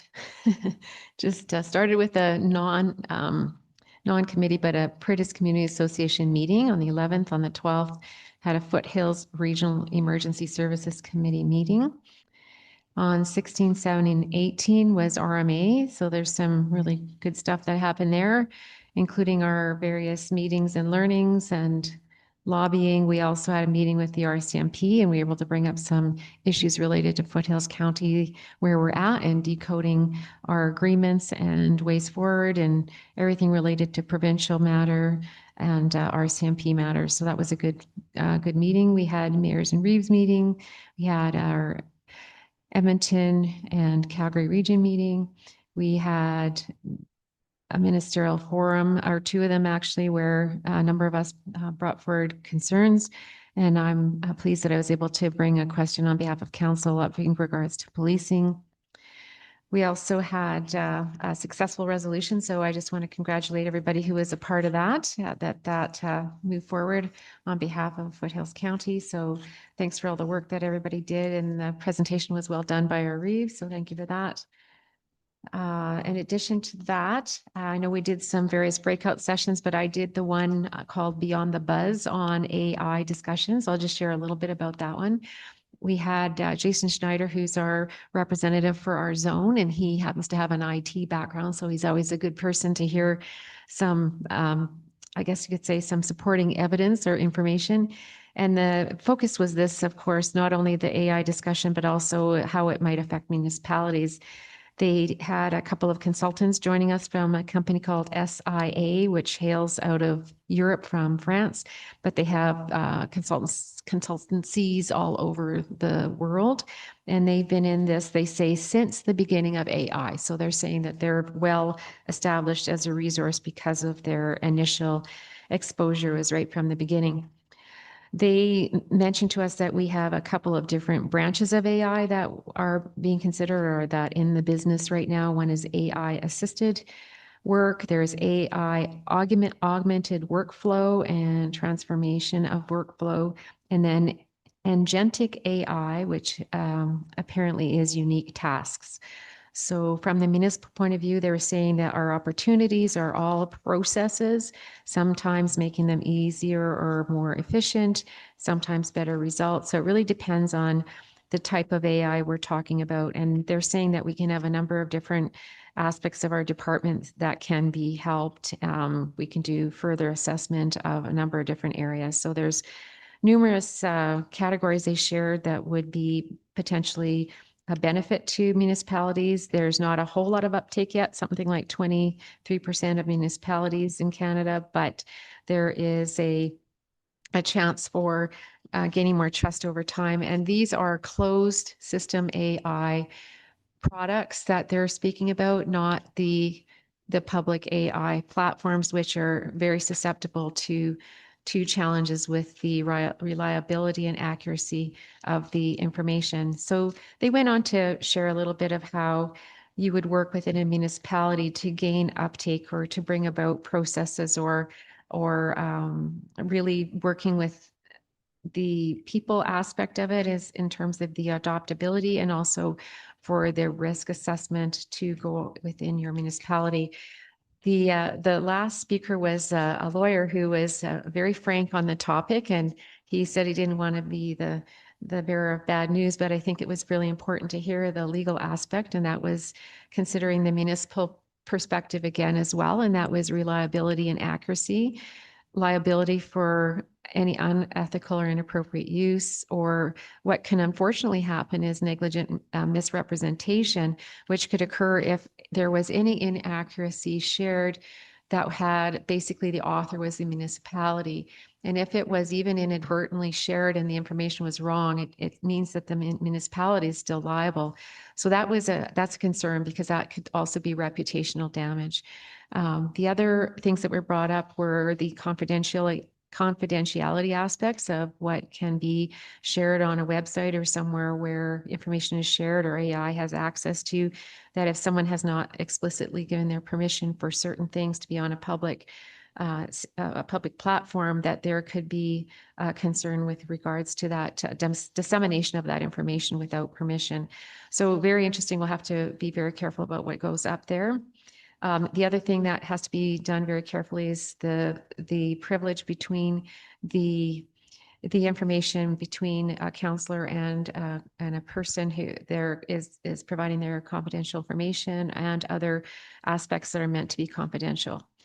So that's just a really quick sharing from the perspective of the legal aspect. I just thought it was very interesting. And then one of the announcements that was made at the RMA was this Alberta AI Academy, which is albertaaiacademy.com, which is where you can get a whole bunch of really interesting, if you want to call it resources, 149 of them that are free to whoever, anywhere, that wants to build up a knowledge base on AI. So I just thought I'd share that one talk because there was quite a bit of, I guess, potential and follow-up from that.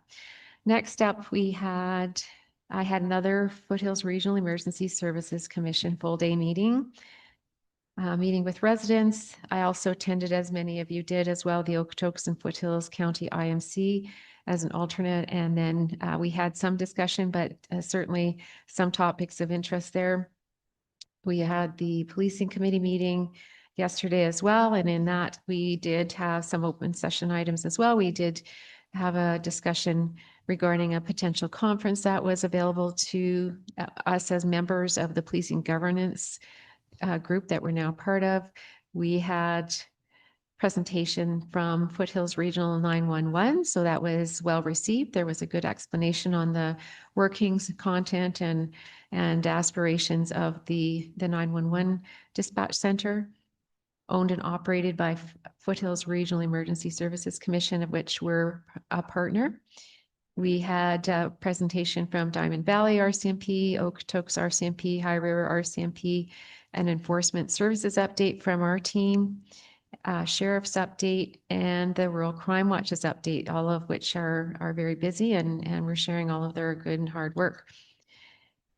And I think the rest was just some information that we discussed as was mentioned in close. That is it for that committee. And then just to thank you to everybody who helped coordinate the High River discussions and IMC yesterday. And that's, I wanted to just mention though, a thank you for the hard work everybody did on the electoral divisions map. I know we're missing a tiny piece of our community and the proposed maps, but overall the results of that mapping are much more wholesome for Foothills County. There's one piece that we may want to still provide input on, which is in Division 2 that was taken out.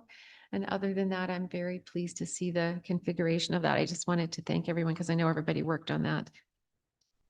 And that's it for now. Thank you. Councillor McHugh. Thank you, Mr. Chair, and through the chair to CEO Payne.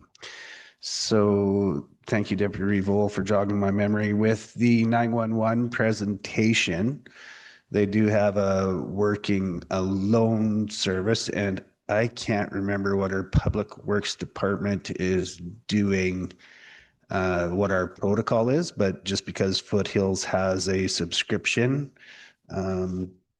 I just mentioned this. I thought there might be an efficiency there on our working alone system within the municipality that we might be able to be accessing the 911 program. So it was just a follow-up question I wanted to tweak on. Thank you for the reminder. Go ahead, Payne. Thank you, Mr. Chair. Yeah, and we do use that service. It actually connects with our work alone system. So in the event that the button's pressed or somebody doesn't check into the system, then Fresk makes the calls to the supervisor to advise that person's not responding, and then we follow up through our work alone procedure. So it is a good service, very solid service, and we continue to use it for that work alone purpose as well. Councillor Callister. Thank you, Mr. Chair.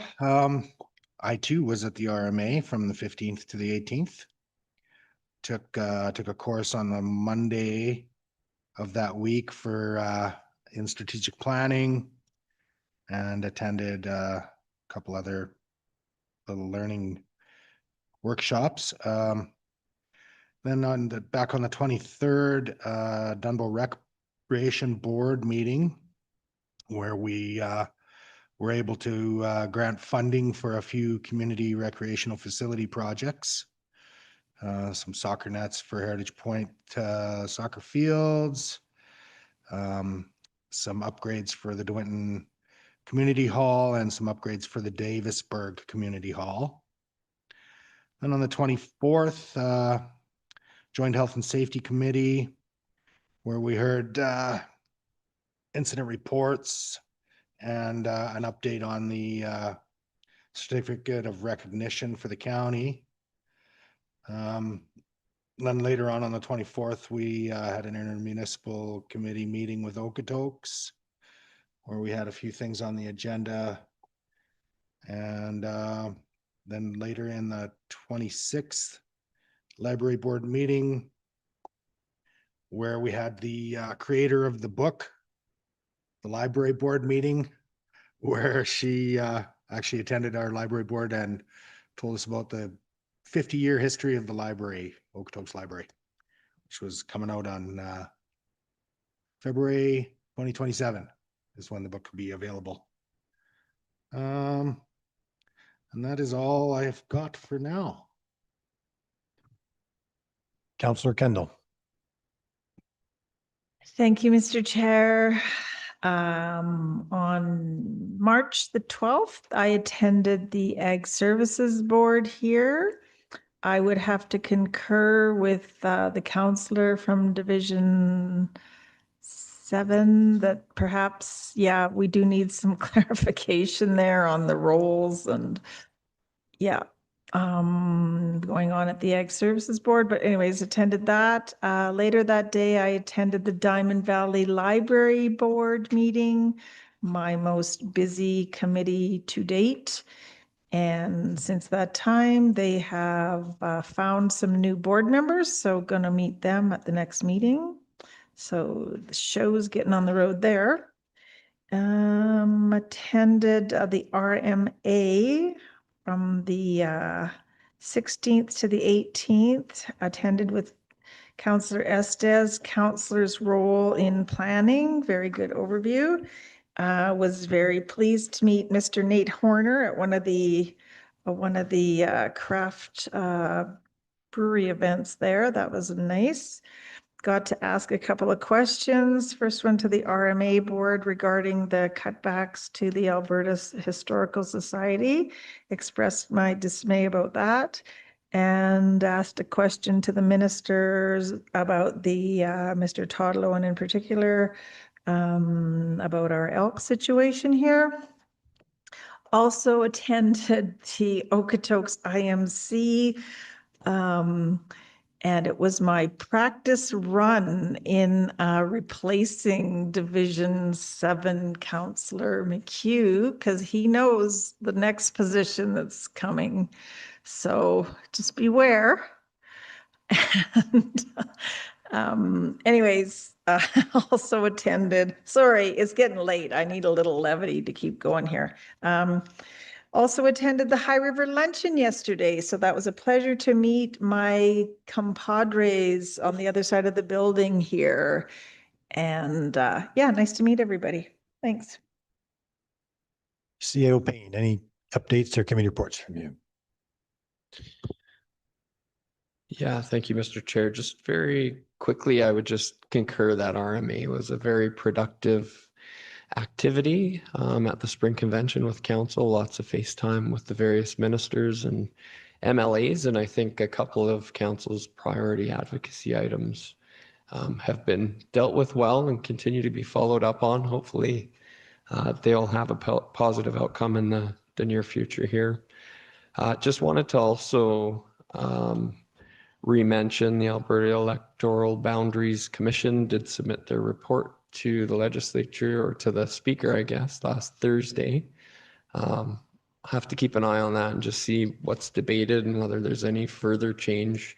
For anyone who read the report, there was a recommendation of the majority and then a recommendation of the minority, and then the chair himself, I should say, actually added in an additional recommendation to the recommendations that consider some legislative change down the road. So it'll be just interesting to see what comes of the report and what's decided on as a final map.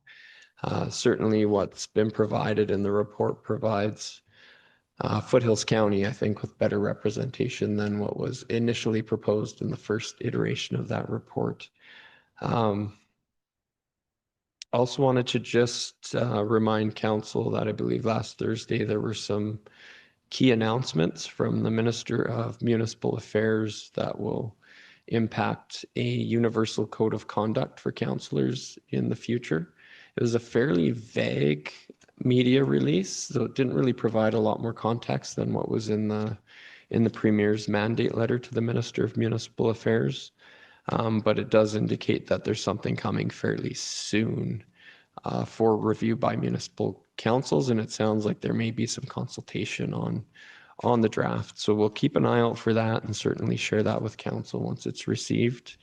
A couple other things that come from that same bill is some new legislation that will require salary disclosures over a certain threshold, so a sunshine list for senior municipal officials, as well as a regulation that's going to create a framework for CAO reporting to council. It's going to have to be written reporting anytime a CAO executes natural person powers, which is, to me, that's every time you sign something or make a decision. So what that creates for additional work, and I may need about 6 or 7 assistants to help with all of the written disclosures that are going to be required, but I hope it's a practical approach the province is taking. No, I haven't seen anything on it, so I say that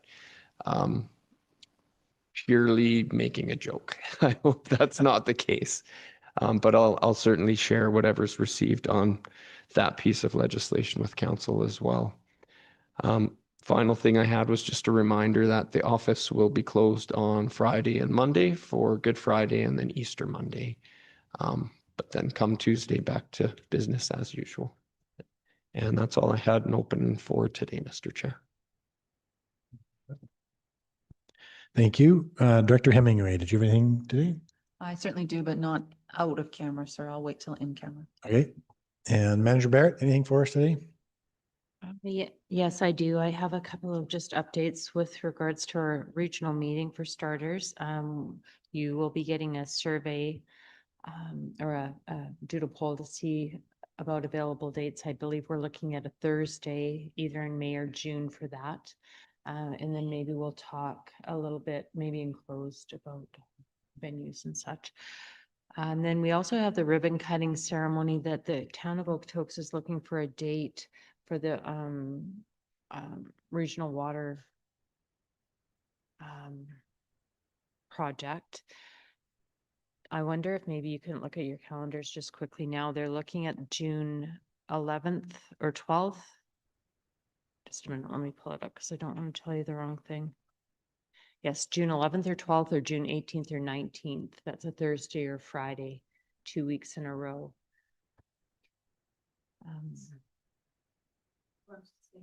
If you can, yeah. Okay. Yeah, the Thursdays work fine, but not. Okay, so the 11th or the 18th? Right now. 11th, Yeah. June 11th. Not the 18th? June 11th or 18th. Yeah. June 4. Okay, yeah, it's in the afternoon from 2 to 4 on one of those days. So the 11th is our consensus, not the 18th. I don't want my other day timer. I'm so sorry. That's okay. Okay, so June 11 looks like most likely. Thank you. And that's all I have in open. Thanks. Okay, with that, I'll look for motion to go into closed again. Councillor Kendall, all in favor? Motion carries.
Welcome back. I'm going to go to Councillor Callister. You have a special resolution for next week.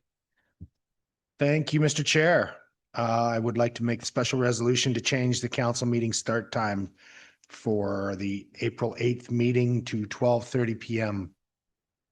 Can I just clarify, you're talking 12:30 AM, not? Yes, correct. Sorry, 12:30 AM. No, PM. it is, It is PM. it's late in the day. AM would be a little bit dark out still. Yeah. Yeah, it's PM. We talked about that. 12:30 PM. I wrote it right. Okay, 12:30 PM. Correct. Start time next week. April 8th. Okay. Start time 12:30 PM.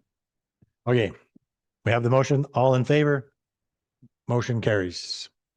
That concludes our agenda, so I'd look for a motion to adjourn from Councillor Kendall. All in favor?